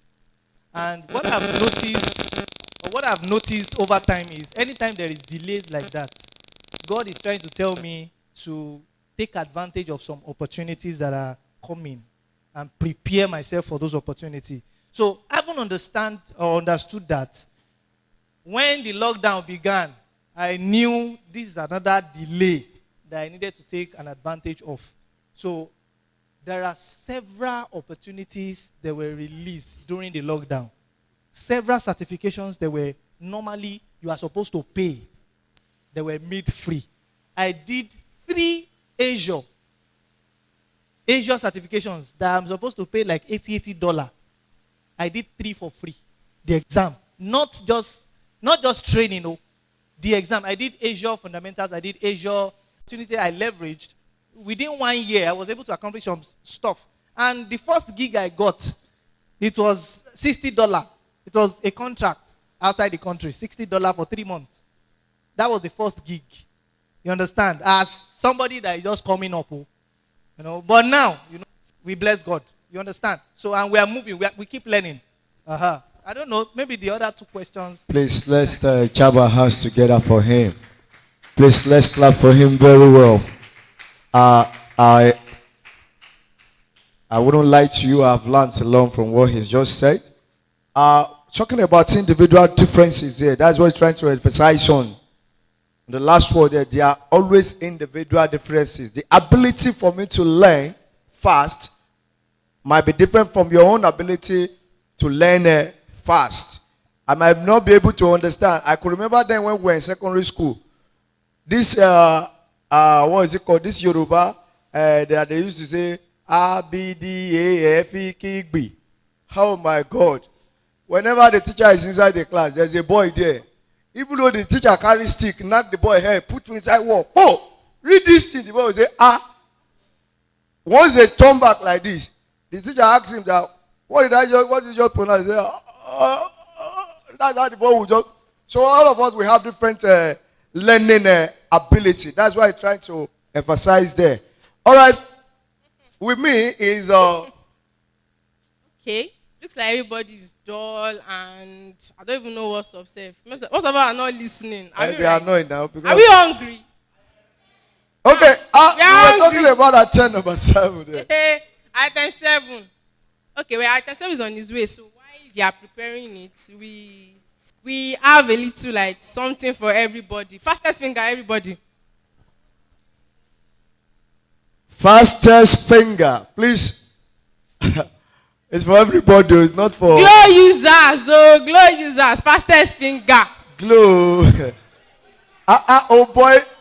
So I don't know. Saying that this kind of you wake people up. Now I'll be going only once.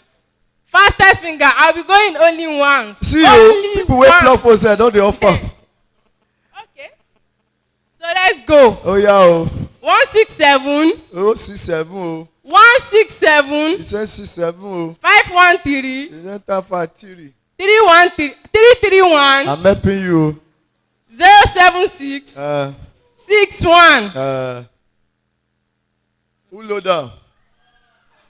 Who got it? Please let's know if you know the one that knows this place. Who got it? Oh, who got it? Who got the card? So there's no glow users in here. Let me call it again. 167 513 133 107 661. Dun dun. Who is our winner?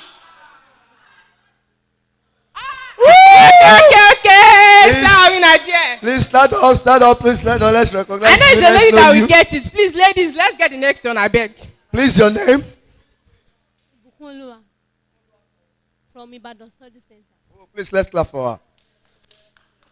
Okay. Those ones now computer guru. They fit type heaven come down. No.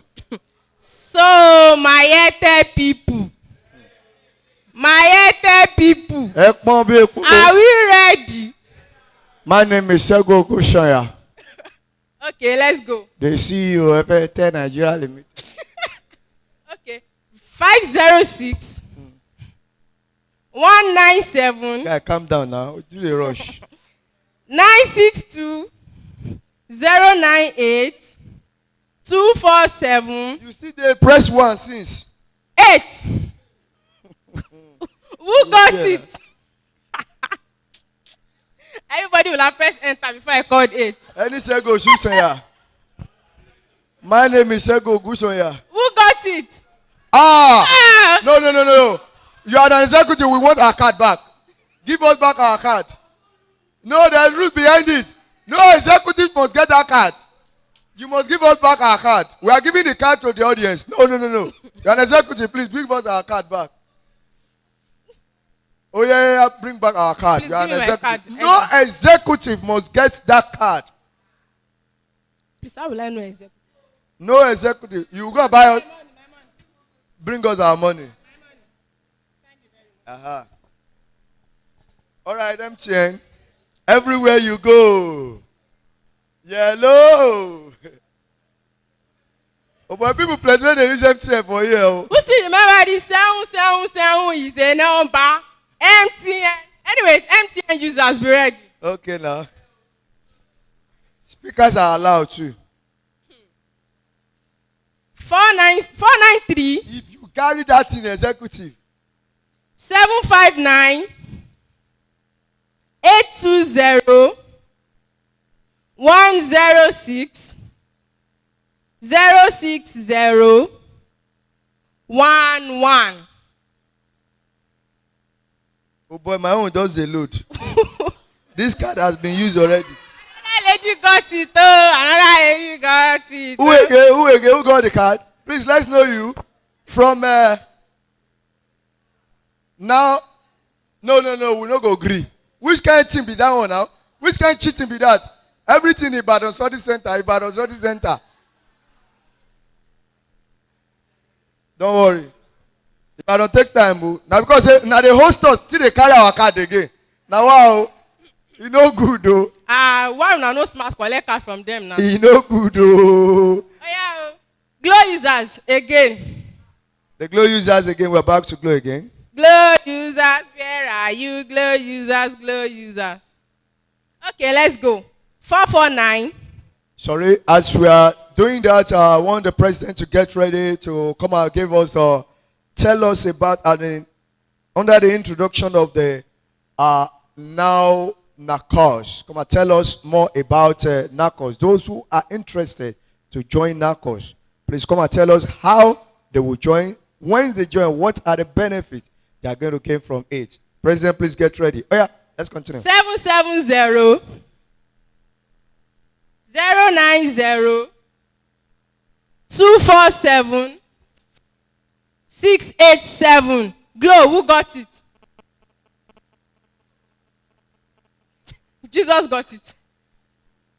Oh, congratulations, oh. Nice one. Not that you get it. Like the ladies in this hall are so. I'm just liking the vibe. All right, let's go again. Be like so. Be like oh. MTN. Who got it? Who? Okay. Sorry, you are from which chapter, ma? Ibadan. See, Ibadan, don't type, please. If you are from Ibadan, if you get that card, I'll collect my card back. Please, Ibadan, keep it up, Jare. God. MTN. Akura Muna try now. What's the happen now? 992 Mina. 896 This is Abuja man. See the way you're ready. 859 157 802 89. You can't get it. You are from Ibadan. You can't get it again. Who got it? Who got it? Who got it? From which chapter? From which chapter? Sorry. Ekiti. Okay. Let's clap for Ekiti. Congratulations.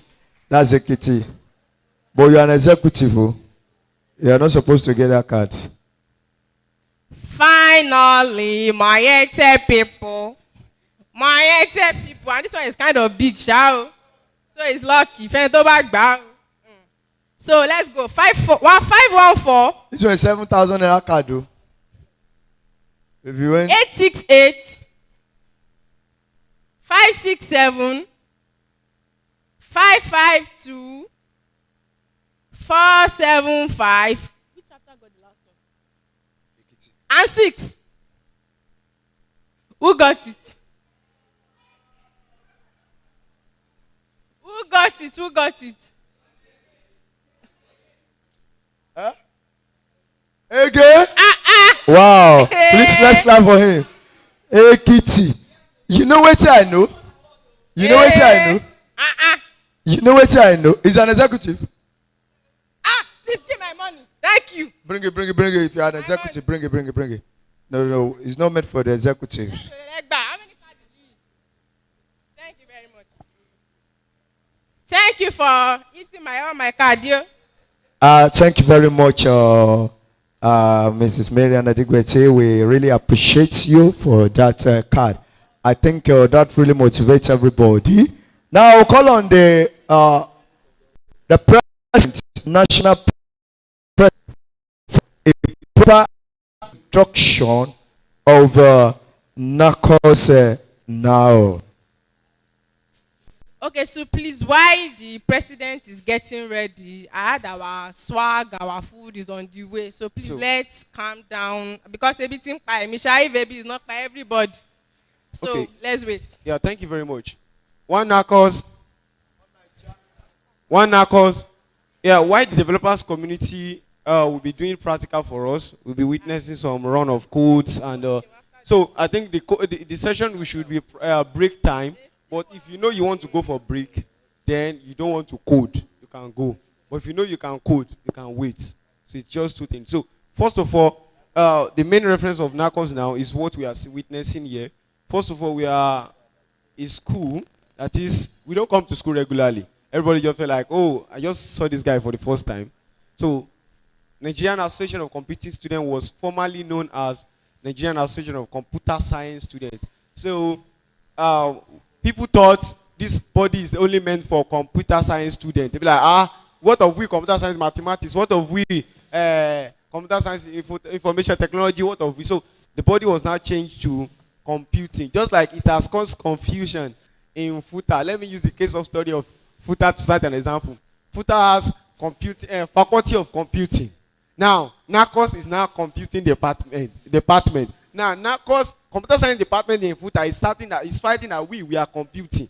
Faculty is fighting that we are computing. We will be the president. Computing department said, no, you cannot be the president. We will be the president. So we don't fall into that.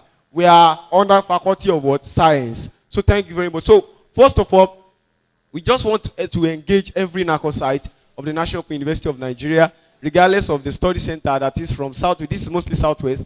And I want to appreciate my people who are from Abuja Study Center. So if you want to join Nacos now, first of all, you need to register as a member. That is part of us. First of all, in other institutions, you might not need to register as a member. Automatically, you are a member once you're a computer science student. But in now, because you know they come to school regularly, we don't even know each other.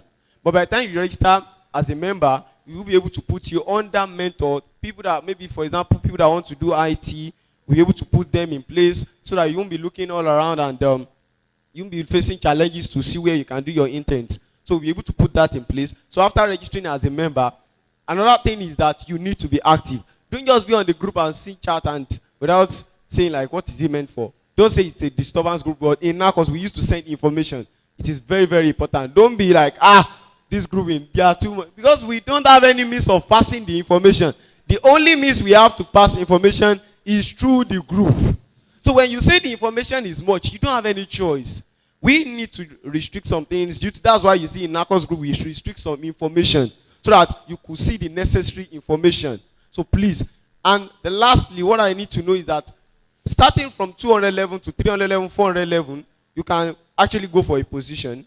Starting from a chapter president, the chapter vice president, the chapter secretary, PRO 1 and 2. So under national, we have Nacos Noun national, where we have the national president, the vice president special duty, the national academic director, and those people that moderate or make sure things goes well. So I have, with the help of chapter's president here, you guys were able to hear. If not because of the chapter president, you guys might not be able to hear. So I need you to please be active in your study center, organize programs. I believe your executives in your study center will be able to put things. I trust them with the power that is within their capability.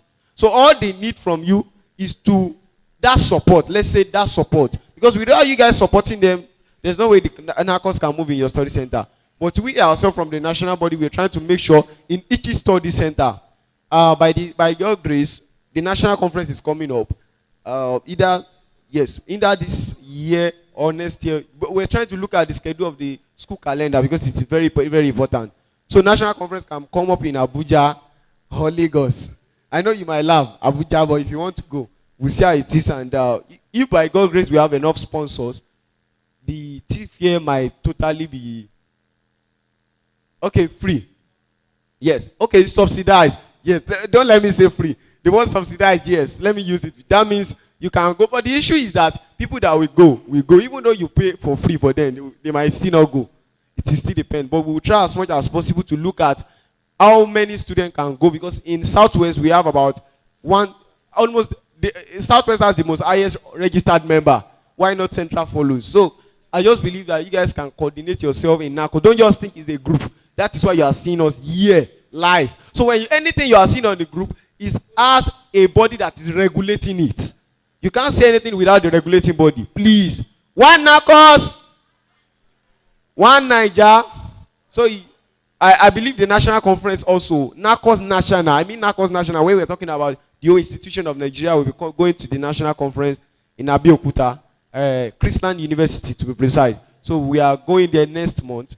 And if you know you want to register, please meet my special duty. It will put you through. And from any study center in Southwest, Abeokuta is the way. But remember, if you are given an excuse, that excuse is not genuine. You can say you have work. Trust me, every one of us has a work to be doing here. We're just trying to make sure we drive out time to learn, to meet with people. Please, thank you very much. Lead. Good afternoon, everyone. So this session might probably be boring to some people. So if you want to excuse yourself, take a break, take a stroll, you are free to do so, please. How many of us goes to the market to buy stuff? Nobody buys stuff at the market. Oh, you guys order it. Okay. All right. So there's something that they call grocery. These are some things that you need in your house on a day-to-day basis. So what we are about to do here, we are just trying to look at the possibility of us having something that helps us keep track of the groceries that we want to buy in the market, items that we want to buy in the market. We always have this habit of making a list. I want to go to the market on Thursday. I'll probably start saying, okay, atarodo, tomato, tatase, slippers, maybe a new jean or new pair of socks, and what I've used.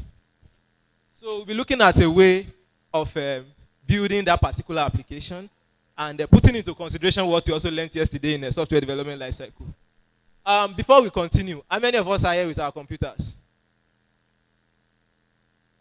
I am here with my computer. So nobody carry their computer come out for us. So please, if you are here with your computer, please you can feel free to bring it out and join us as we get started. Then if you are not with any computer, please try as much as possible to find someone close to you. Then Mr. Femi, please. Please, I need your help, sir. All right. While we are looking at, while we are getting ourselves paired up and you are getting yourself close to people that have computers around you, and you are coming together in groups and everything, let me go to give a brief overview of what we want to do and how we want to do it. No internet access. So I should give you people hotspot. I'm afraid my data is going to go off. I only have maybe 50 MB left. Technocam 18, full stop 10 times and percentage.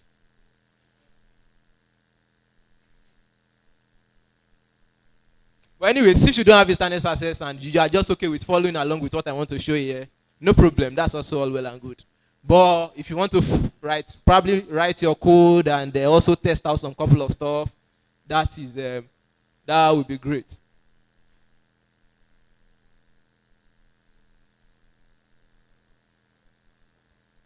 So like I said, we are sorry for infringing on your break. If you want to go on your break, if you want to take a stroll, feel free. Now let me give you a brief overview of what we are about to do. We are looking at something to keep a list of things that we want to buy in the market. Like we discussed yesterday in software development lifecycle, the very first step is planning, for us to identify the purpose of what we want to do.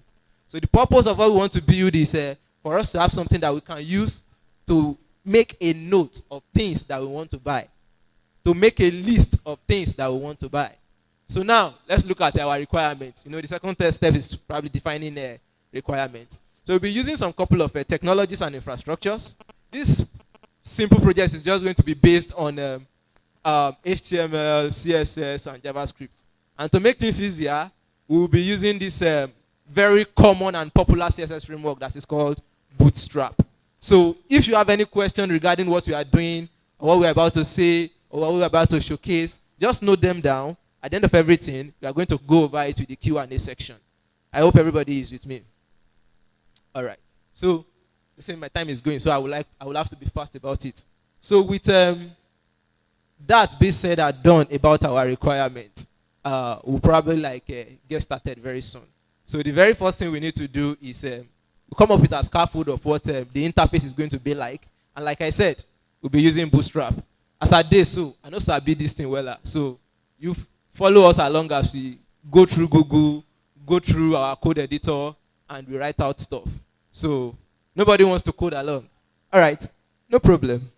But peradventure you want to code along and you want to follow us with this, you have any issues with doing anything on your computer, my very honorable software director is here, is capable, is able. There is nothing that you want to do that he cannot do. Anything that is finding it difficult to do is probably not. It's probably something that cannot be done. So yeah, thank you very much as we get started. So the very first thing we do. Nobody's bringing out their systems again.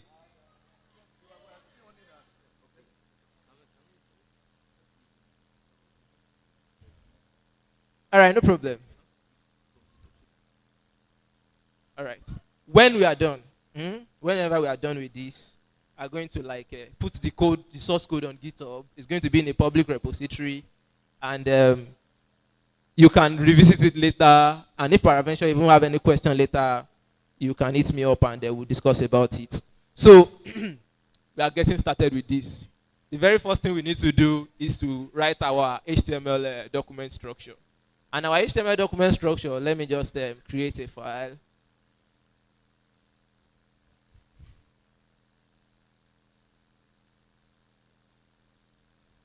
I'm calling my file index.html. If you like, you can call it whatever you like and whatever you wish to give it.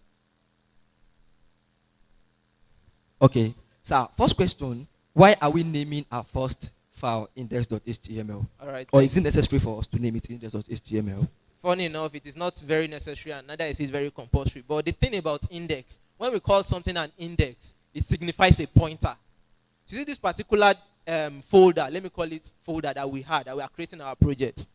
The index signifies the primary pointer to that folder. So when you are eating a folder, let's say you go to www.mywebsite.com and you say /myproject. The very first thing that you should be looking for inside my project folder is the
does not really meet our need. So what we have to do is look at what we need and what we don't need.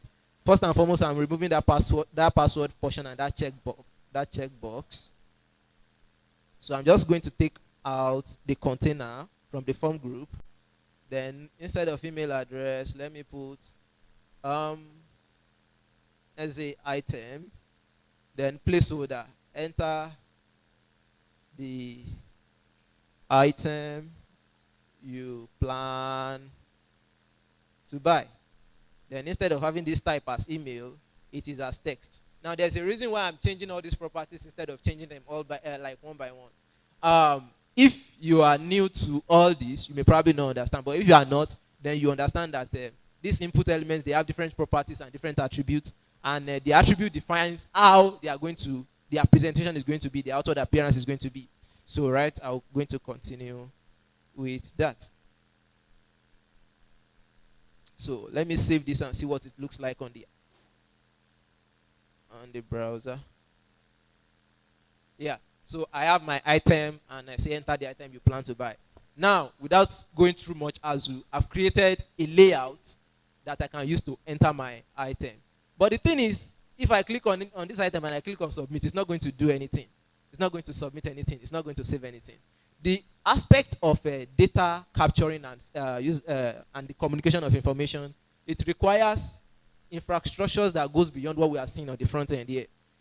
There is need for you to have a server, a database, and a backend programming language that has a particular wrapper that communicates with that database, fetch you your information, returns it, or collects your information and saves it for you. Now, you don't have the time to go and start building APIs or start building backend server. So we are just going to make use of the browser's local storage.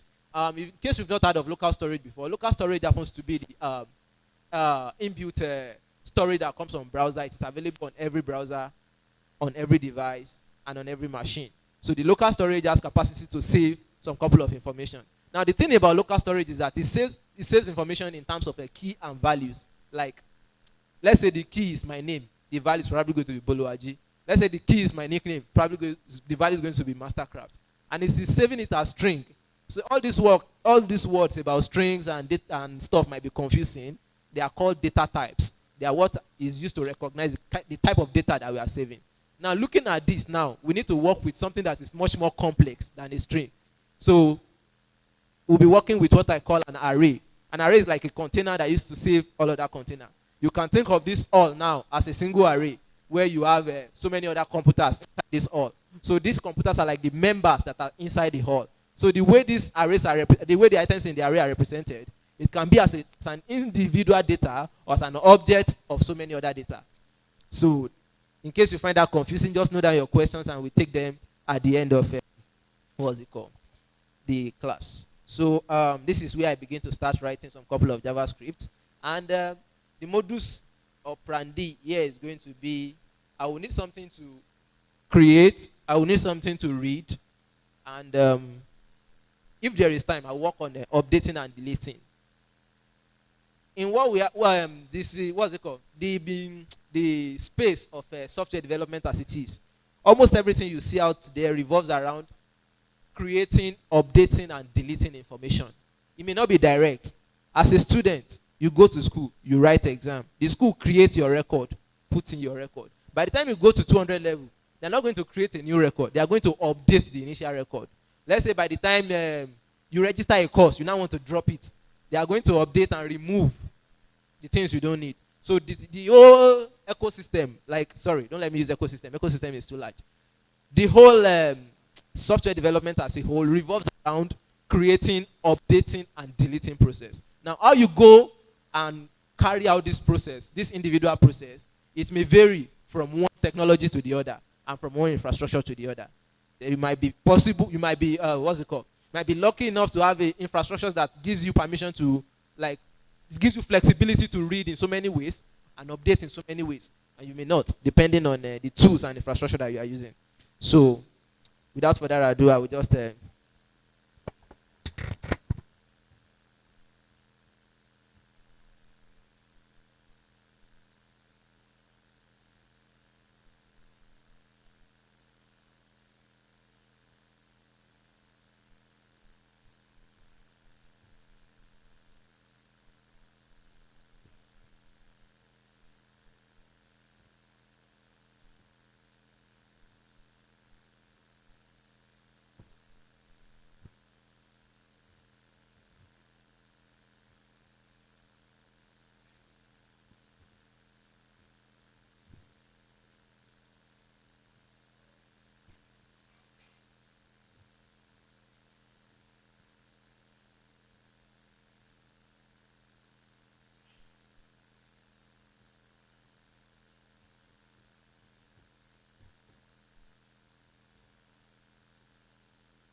Please, why that coding is going on?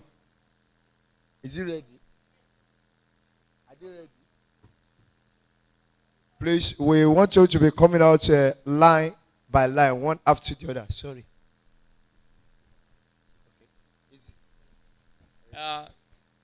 Good afternoon, everyone. Sorry for the little delay, and as at this time, we want you to help us to follow the order in which we want to use to do this thing, so that everyone will have the opportunity to have his or her own swag. So, as the program is going on, we want you to step out one after the other along each rows.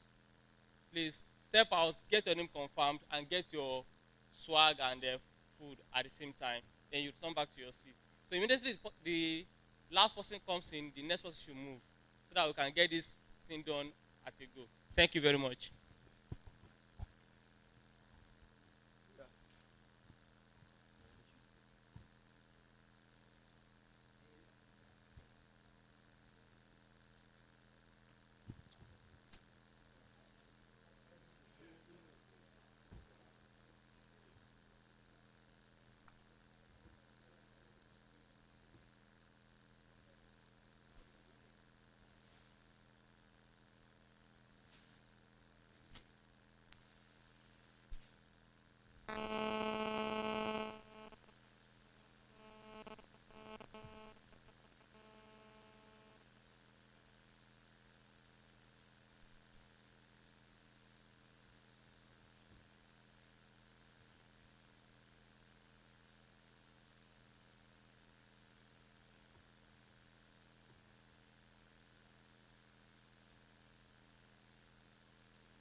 So, what he's doing at the moment now is writing some JavaScript script there for the item. Now, as you can see, you will see const items. That const items means that you are actually declaring a variable in JavaScript. So below it is passing some JavaScript, what is it called? A JSON format of item list. So which means it's passing the data into array. Ah, sorry. Okay, you flow. So it's passing the data into array. And then below it, we see the localhost.item set, which means it's saving the data locally. Are we together? So it's saving the data locally. Then the next one is read record. I think the variable name is clear now. So what the purpose of that variable is to read the record available. So below it is passing the object into some certain variable there. He has already declared a constant of variable item above. Then it's passing that local list inside the what? The read record. Can we all see it? So below it, it declares another this thing again. Submit form. Then it passes it into item name. So what is writing there is what we call core JavaScript. So this is called JavaScript. So for those of us that have interest in going into JavaScript, JavaScript is complex. So with JavaScript, you can do your front end. You can also do your back end. So JavaScript has what's it called? Many libraries. For example, we have Node for the back end. We have Vue.js. We have React. So under React alone, we have React Native. So you can use React for both websites and for Android. So we call something native Android development. So, and then I think is on to Doom. So that last function there is the one that is getting all the items of the record. Now, as you can see, you see that it's passing the parameter, like the record read record method has been declared above. You have seen it, right? Has been declared above. Then it's passing the record. So whatsoever the system is reading, it's passing it into the to Doom. We gotta do it together, my people. So the next thing it's doing now is trying to pass some kind of JavaScript on Summit. Yes, that's on Summit. So what it's doing now, all data that we will be having is not going to the database. Everything we are doing now is on our local system. So we are recycling the system, the project within our own local project. So it's not going outside anywhere at all. So this kind of what's it called, format, or let me say algorithm or logic, can be used anywhere, even in a live production project. Let's say, for example, you are passing some kind of token. You are fetching API. API means application programming interface. That is a pure back end. Then you are using some kind of JavaScript library to fetch the API. So what you need to do is that for you to get the authentication of your user and authorize them to access some things in your website, you need to fetch and catch the token. Now, most of us here, we notice that if you log in into your Facebook, you'll be able to log in from that Facebook into Instagram. Have you noticed it? It's because of what we call OAuth. That OAuth, the token that Facebook fetch, like that Facebook fetch from your access when you are logging in, that is the token that the Facebook will use to authenticate you when you are trying to log in to the Instagram. So you can also use this format too. So the moment you log in into Facebook now on your system, you see that for like 30 minutes or so, you can off your data, on it back, then it will still be loading. Then after the token expires, like after 30 minutes or 45 minutes and token has already expired, you cannot do anything again. Once you refresh, to tell you to log in back, because the token has already expired. Now you'll be wondering that, okay, I log in now and I'm still be able to do one or two things. What is going on? It's because what Facebook did was they actually stored your token, which is your access, what you are using to access the specific page, your page on their profile. They store it on your own local system or on your own local phones. So that is why at times, most of us that we are using Android, you see that on your Android file, you'll be seeing WhatsApp folder.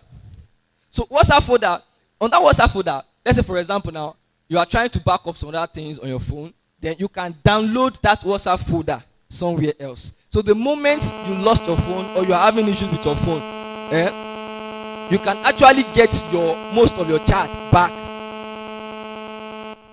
You can get most of your chat back through that folder that you that you copied from your local phones. So this is what we are actually trying to do here. So everything is doing here, we are just recycling the system within our own local project.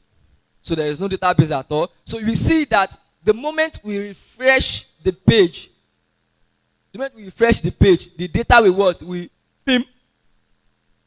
So we can add, we can delete, we can create, we can do so many things. Okay, let me ask us a simple question here. And whosoever gets it right, there's a gift for us. What is the meaning of crude? No. What is the meaning of crude? I've seen your hands on deck before, so I see the way you typed. So no, I can't dare you. What's the full meaning of crude? Wow. Hey, Mr. Soft. I don't want it. No. What's the full meaning of crude? So most of us, we do hear crude. Most of us, we hear APIs. Most of us, we even hear what they call SPA. What's the meaning of SPA? Nobody knows the full meaning of, okay, since we don't even know the full meaning of code itself, the full meaning of API. Most of all of us here, we are computer scientists now. Eh? We are computer scientists now. Not all of us, at least 60% of us. What is the full meaning?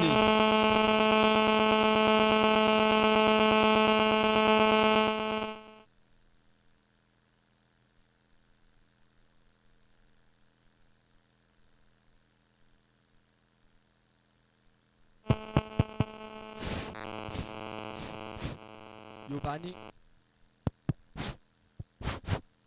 Yobani. Console log. Okay. I will console log you out of there now. Immediately. So I think we are almost done. Okay, what he's doing right now is what we call testing. It's testing is script. You can never get to know some certain things with what's it called? A JavaScript.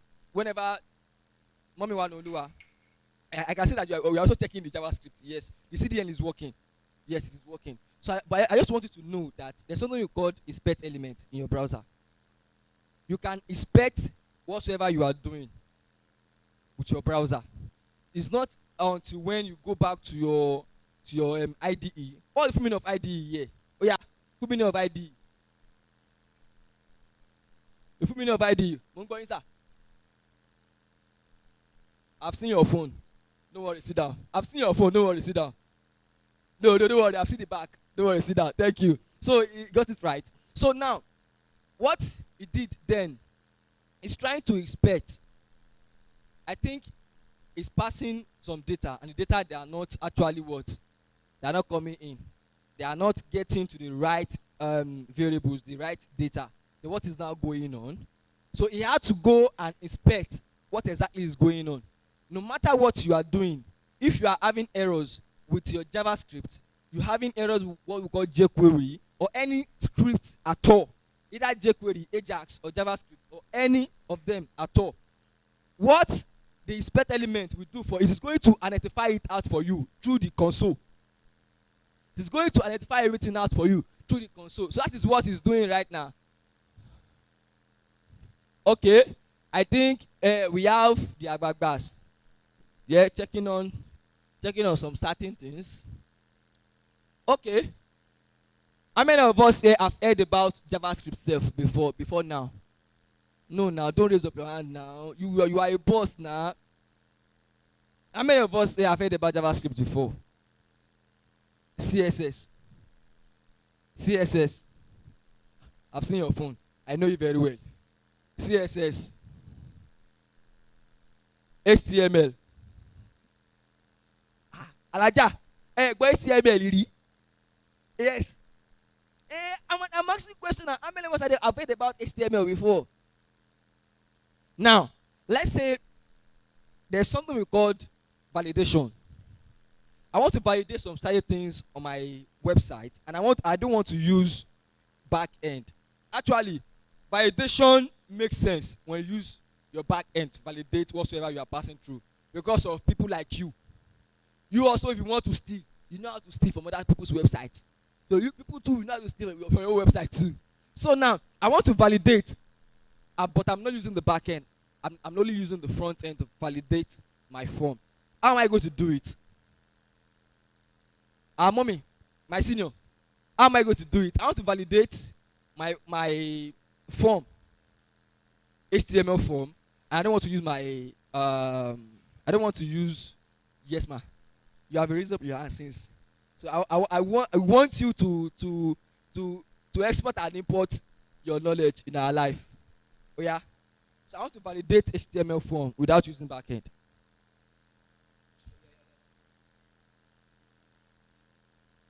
Praise the Lord in one soul.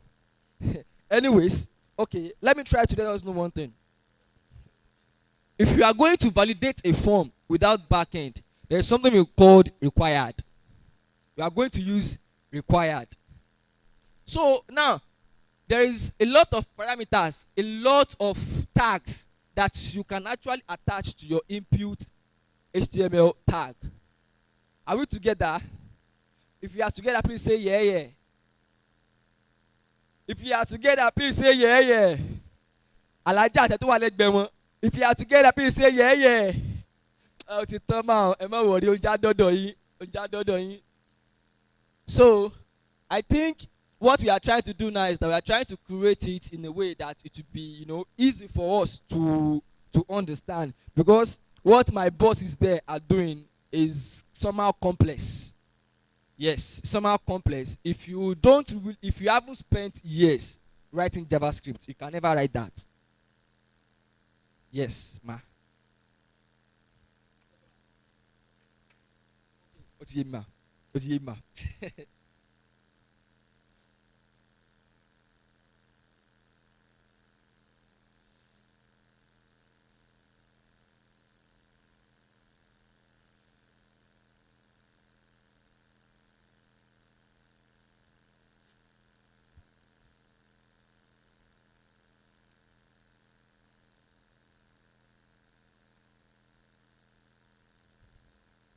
Okay, so thank you for the suggestion, sir. So you can use required, and then if you want to assign a certain length to an input, you use what we call max length or minimum length. Alaja is putting down something. So this our code here. I can see that my auntie is fighting with the code up there. Yes, this code here, as you are seeing. Before you can write this code, don't worry. I will teach you. I will teach you. I will teach you, Abby. Don't worry. It's not magic, sir. It's not magic. It's not magic. So everybody, it's not magic. Let me tell you. Let me share you something.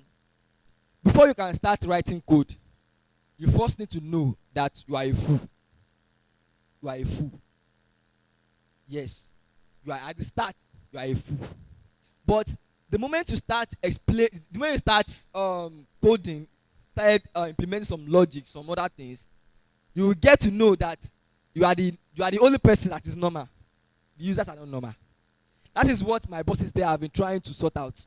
That people that will go on the GitHub UI that will be released to us, that will be downloading or cloning the project, they are not normal. Yes, you might go there now and you might be putting in one or two things that will scatter the whole code. That is what they are trying to sort out there. So if you want to do that kind of screen, now, there's a way you do it in Windows. You have to pay before I tell you. Okay, so they are trying to update something. You can see our bosses that they are on Google. Yes, what they are trying to tell us there is what we call research methodology. How to research things, how to use search engine. If you are a developer and you are not good at using search engine, you are going to experience hell. Allow me to use that statement. Yes, if you are a developer and you don't know how to use search engine, you are going to experience hell. Because at times, you might be facing some issues that your forefather has never faced before in programming. Yes, you have to what? Copy and paste it online and get your answers. So now I think we are having issues with some JS script there and JavaScript functions. So that is console. There is no internet. What a country we are. Okay, so as we are talking, they go. How many of us here have heard about form? Wait, let me ask you a simple question. How many of us here have code before? If you have code before, like you don't press computer before, nobody say you press button, you don't press computer, say you want code before. How many of us? I know. I've seen your hand. I know. I've seen your phone. I know you don't need to stand up. I already know. Okay. So how many of us have? So you haven't even tried to code at all before. You have tried it. That is you have. Why? I've tried. And if you have interest in coding, please raise up your hand.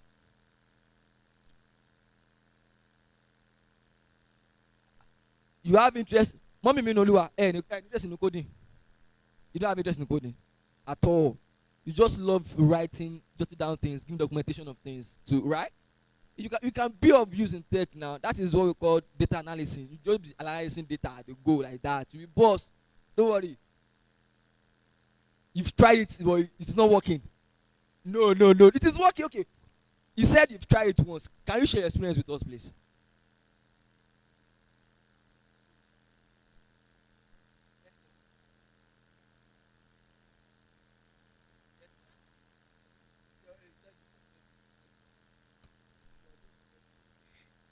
My name is Rosemary. I actually tried it once, but I just see it very difficult. So since then, I did not try it again. Wait. Is coding very difficult? Why? Why is it very difficult? Where? Okay, you said you are not used to practical. You're used to. I don't think I learned how to code in this school now. At least I've let me say maybe 2 or 3 years after when I've started coding, then I got admission into the school. And there's one thing that used to vex me at times. There was a time I was going through web development, was a course in our school year. Everything that I saw in there was giving me a headache. Inside the exam, we were asked to write a list. So that list they use DL, DD, and DT. And normally, if you want to use list, you can use this in so many ways. You can just use normal list, order and unordered.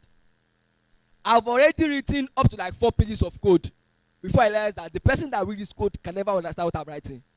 I had to cross that. No, I can't come and fail because all the code inside our log, what's it called?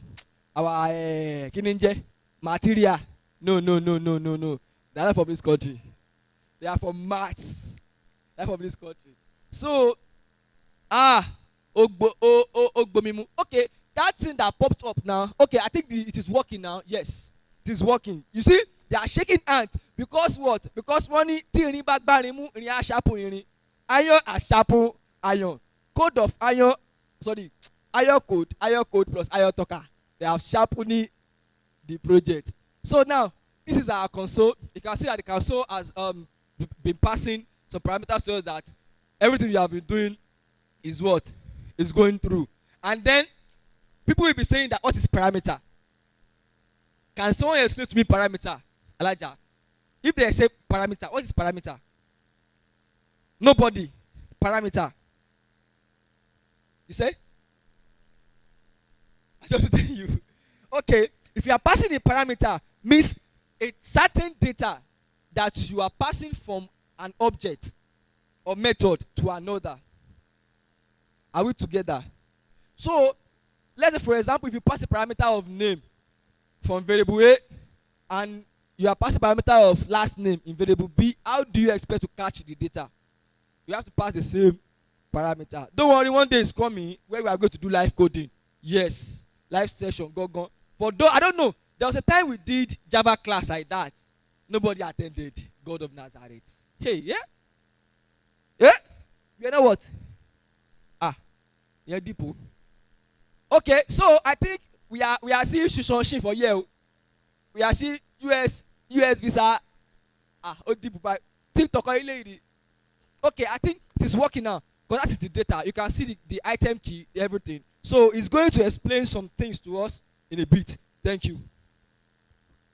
Thank you very much for your patience. So like I said the other time that this line of work, your eyes is going to see shaking. This is something that I do almost every day, but every now and then you still have to go to Google to go and check out some stuff to know your road. So hello, can you hear me? So what we've tried to do is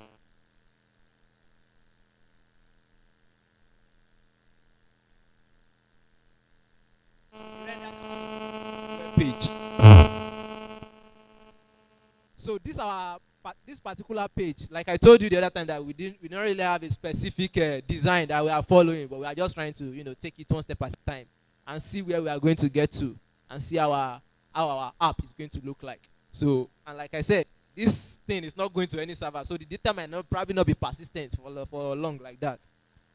As it is now, let's say I have some couple of things to buy. I want to buy pepper, and I enter my pepper. So by the time I click on submit, what it's going to do is that it's going to take my pepper, put it inside a record, and save it on this machine for me. If I go to another machine, I will not be able to have access to this record because it's not connected to any backend whatsoever. And we've gotten a notification that says record created. So after our notification, we render a list of whatever we've saved. That's why you are seeing pepper here under this place. So if you want to go right ahead and add something else, like you want to add orange, you can go right ahead, add orange to your list, and submit. You are going to see your orange where it is supposed to be. Okay, so notifications comes in different forms. This is an inbuilt notification from JavaScript that uses the alert function, or a method as you can call it, because in JavaScript everything is an object. That might probably not make sense, but in JavaScript everything is an object. So the alert method, what it does is it gives you a notification of what has happened. There are other methods that you can use, like confirm. Confirm also gives you a notice, but it will give you a yes or no option for you to make a choice. That is for that. So say you want to add something here, then you click on submit, say record created, and okay, our pepper is coming twice and our orange is coming under it. So that one there is a bug because your pepper is not supposed to come twice. We only added orange. So but I don't know, cybersecurity enthusiasts in the house, are we still here or we've gone home? Anyways, you can go back and take a look at this code base later and see what you think is wrong with it, protocols that were used that were not supposed to be used, or vulnerabilities that you're able to identify, or things that you think that, okay, this particular portion might be exploited. Then another thing that I want to quickly talk about is drop downs in what's it called? In HTML. So drop downs, as they are what you use to list some data items, or just let me put it as list items, but all categorized under a particular subheading. You see, one thing about HTML is that it is one thing to write a code. It's another thing to write one that has semantic information that your web crawlers and search engines can use. That one is in the context of search engine optimization, and I'm not going to go into that today. There's a reason why you have a tag that is called section. There's a reason why you have a tag that is called aside, and there's a reason why you have a tag that is called head. So when your web crawlers goes and visits your website, they know what they are looking at, and they know what they are expecting. So drop down gives you information based on a particular category. So you have a category that says my country. So you know that when you click on my country, you'll probably be seeing the list of all your countries. So that is that about that. Thank you for your time and attention. God bless you. Please, let's clap for them. Let's jam our hands together for them. We don't have much time again. We are rounding up. We are moving on to the next segment of the section. That is the sponsor and the partnership section. That will just take 5 minutes, please. 5 minutes. Apps Sports. Please, let's come inside, everybody. Why they sponsor this event and the aims for us. I believe that most of us, we know what they are here for, but let's hear from them. All right, thank you. Good afternoon. Yeah, my name is Olumide Olajide from the official brand appsworkforce.com. And beside me, I'm Mohib Idris. Good day, everyone. We are product of appworkforce.com. Well, we are not going to take your time because we around the world, like Harvard, like MIT, we are like, I'm president of mine now. Like since 2016, I have been a app workforce. Though we are not getting there, but already, but I'm telling you this, we are even moved closer. It's not everything is not based on the coding. You can be a programmer, you can be a graphic designer, you can be an account, even For edX, you can learn any professional courses that you can add to your portfolio. Though some, they ask for money for the certificate, but for a person like me, I have audited some courses without certificate because I know everything is not based on certificates at times. It's what stay in your upstairs that define you. Where I can boldly say now that I'm a professional graphic designer. So everything is all about all this platform. This is what we at Workforce, we want to let everybody knows about all these things. So we are setting a lab very soon. Though we already set one at Lagos, Yaba, Ozu Plaza, opposite Yaba Tech since around 2016. But we are coming to Ibadan. We want to let you know this very soon.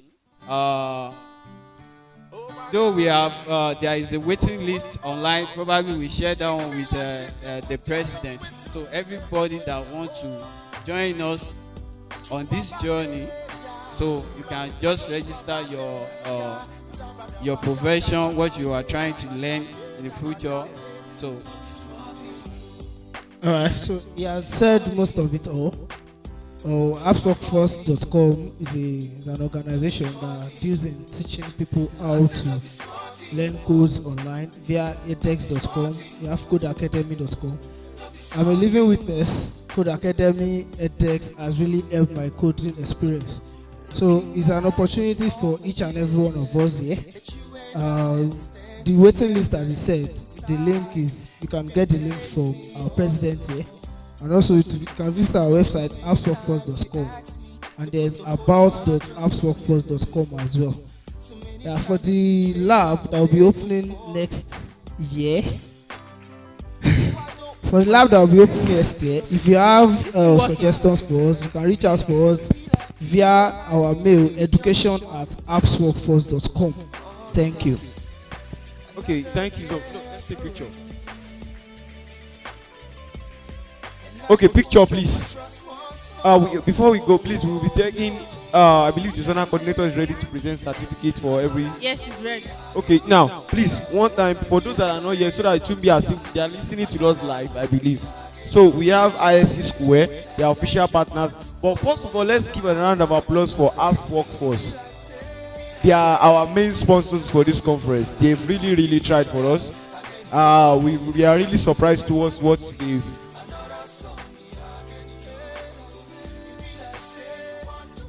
We are really surprised of what it turned out to be, but thank you very much. We really appreciate. We sincerely appreciate. Thank you so much. So, further to say, yesterday we see Kovun's work. For those that are familiar with them, they're supposed to speak virtually today, but trust me, because of one or two things. So, ISC Square, this is their t-shirt I'm wearing. For those that are familiar with it, we're very sorry this t-shirt might not does not go around this year, but trust me, we'll be able to level things up for betterment of everybody. For those that were at last year conference, it was totally free, right? Trust me, we'll get it covered. So, Somidas is the blockchain technology company. So, for those that trade cryptocurrency, they gave us some coins. Yes, and they support us with some things. But so they support us with coins. If you are a cryptocurrency trader, please let me know. So I think I'll be able to share you the coin they gave to me. I will be shared to everybody. Okay, I will do that. Please, just give me your help me. The lead. We take the names off for those people. Those people. He shared me some coin, so I'll be able to share you guys, and you guys can take it off. On WhatsApp. Okay. Just message on WhatsApp. Okay, Yeah. and Tech Community. Amazing Tech Community is just a community for developers and programmers, or for anybody that wants to become it. So just try to join them. Decode Analytica has been of help for us also. So if you want to join any of those communities, we have ISC community, Amazing Tech Community, Decode Analytica, and if possible, Apps Workforce. Black and Tech. Give a round of applause for Black and Tech. They are our official partners. They are not a Nigeria-based community. They are a United-based company.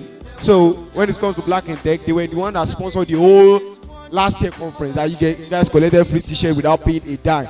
they were the one they take over. But by God's grace at the national conference, they will be taking everything up.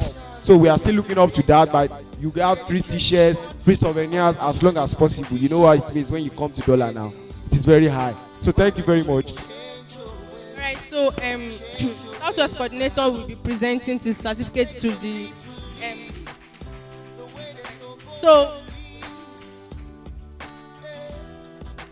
each study center president. So please let's come forward and Southwest.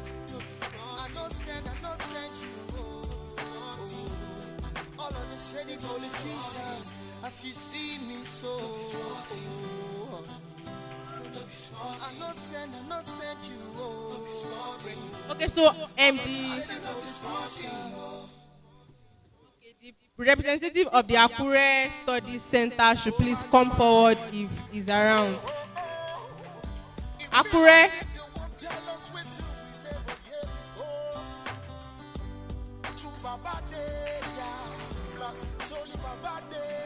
Camera.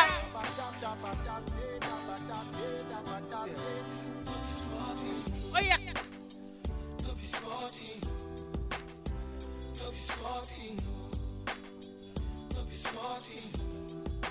I said no be smarting, no be smarting, no be smarting. Yeah, we are. Looking back to all the years that you and I have spent together, it seems like you've been playing me all along. So many times you asked me to put the Thank you very much, Akure. So the representative for Abuja Study Center, please come forward. Abuja.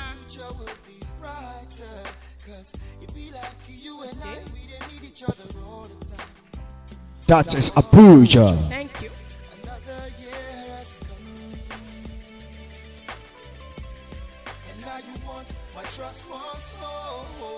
Thanks for coming. Okay.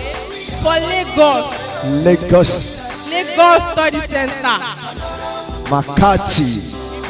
Makati Study Center. Makati Study Center.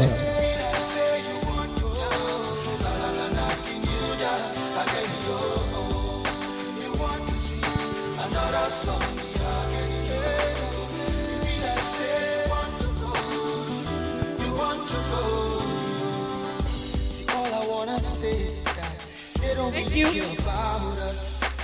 Lagos VI Study Center. VI. Lagos VI. Island. VI. He themselves, you know, Google. This is a chichi. No mind. My boss, Moloyo.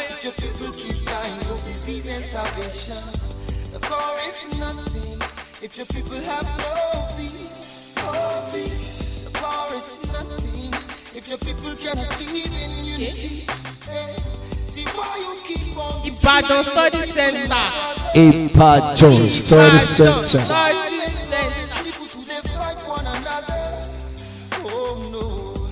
Ever ready Ibadan. Austerity Ibadan. Better remove your head. The above no go catch you.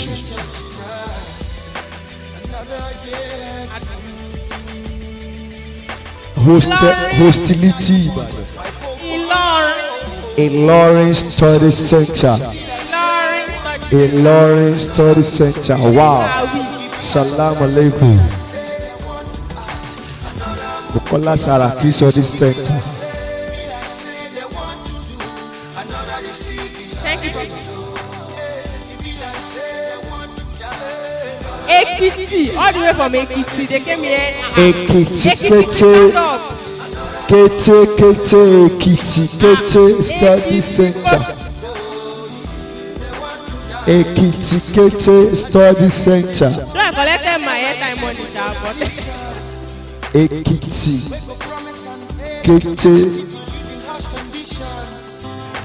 Yes, I'm having my vice president up here because he has really supported me. throughout this program, he managed everything. So I want him to accept this while I stand next to him. Okay, So on your thank you behalf, very much. it accepts everything.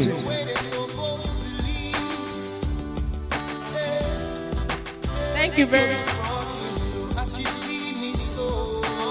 Okay, so it's Oshogbo's representative around.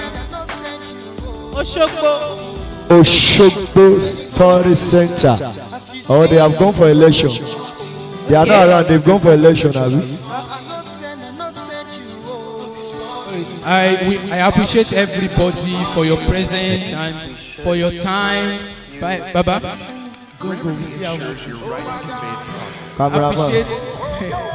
I appreciate your presence. I appreciate your effort. I appreciate your time. Everything you put together for the success. That's closing remark going on. Of this association. But this association will not have been up to this level if you don't have one of the ever participants. He's always available. He is always ready. He is ready to sacrifice everything in him. Even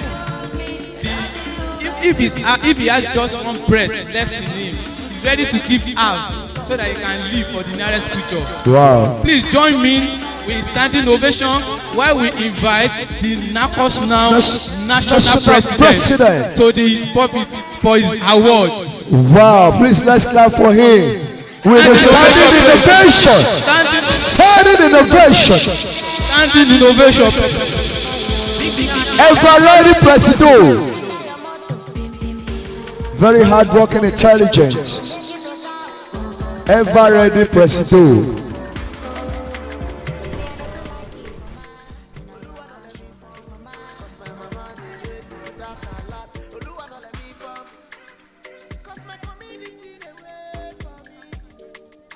Everybody, please, you can come and join us. Ever ready president. DJ, wait. I'll vent you.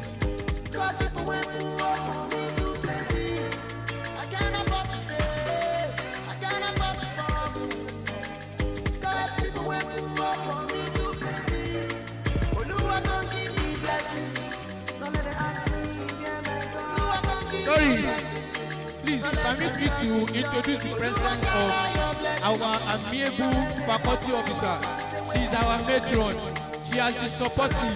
She's everything we have. Without her, this summit will not have come into place. We really appreciate you, ma. Mr. Doing everything for the game, but I just wanna fight for you. I'm riding in my new escape, say, baby, let me die for you. My baby, let me ride for you. Whoa, Let's give way to the faculty officer, please. Let's give way to the faculty officer. You're welcome, sir. Thanks you for your support.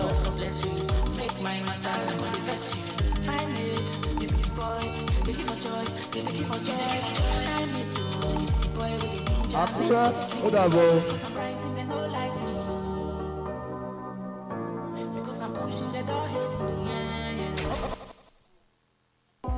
promise me that you are mine. And I got light from your life. I go make sure that you are fine. Gucci, Prada, and Dior. They blow my mind. I'm holding you for life. Anything money come back. So baby, just decide. Girl, I know men ask come. But baby, can I try? Loving and money come by. You be my medicine. Only you are your body. If you love, we get money. So I love you till the morning. However you need, get call me. Relax the handicap. Only you are your body. However you need, get call me. Loving you till the morning. As I don't know. So many girls man they see these days. I bet no one above ya. If I ever jump, then no give me space. I can't seem to kill man. I no go use to catch cruise. I no go play for fool. Yeah. Wherever you need me, however you need me, whenever you need me, they blow my mind. I'm holding you for life. Anything money come back. So baby, just decide. Girl, I know men ask come, but baby, can I try? Loving and money come by. You be my medicine. Only you are.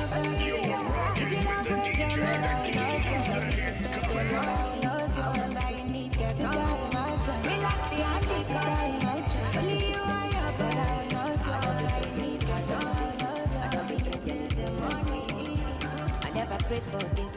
I never knew it could end like this. Well, if you're done with me, oh baby, go just set me free. Cause I don't do grace like this. For your love, I dey use my senses. Fight boy like me, fight boy like me. Don't call me cheap, girl, I work for this. Girl, I work for this. And I promise you, I will find someone new. Make you no call me water. Make you no call me. Don't for breast and sweat. If I do you bad. Please, if you are executive, hello, if you are an executive and you've not collected your package, please see the academic director outside. You've not collected your menu and other things. Please see the academic director outside. Forex is like every other degree you get in school. You need to put work to get the results. You know I'm the guy. When I beg nothing, when I text you, go read and delete. I know be good, don't know. I know you sabi everything you dey think. You dey call me your boyfriend, but why still they pay for the sex every night? You don't need to say too much. I already know you don't love me much. Fight boy like me, fight boy like me. Don't call me cheap, girl, I work for this. Girl, I work for this. And I promise you I will find someone new. Make you no call me water. Make you no call me.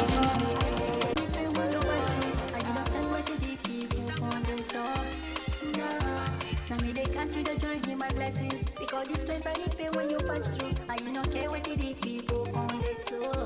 No, in my life, oh. I don't believe say have to replace you in the life, oh. I don't believe say you go get part two. In my life, oh. I don't believe say have to replace you in the life, oh. I don't believe say you go get part two. Come on, body for my woman, my African designer. She know the black designer, oh. Her beauty not define now. Oh my God, baby girl, me I'm down for you. College that they just can't tell me. I'll be the one who feel like the guy. Yeah, so my.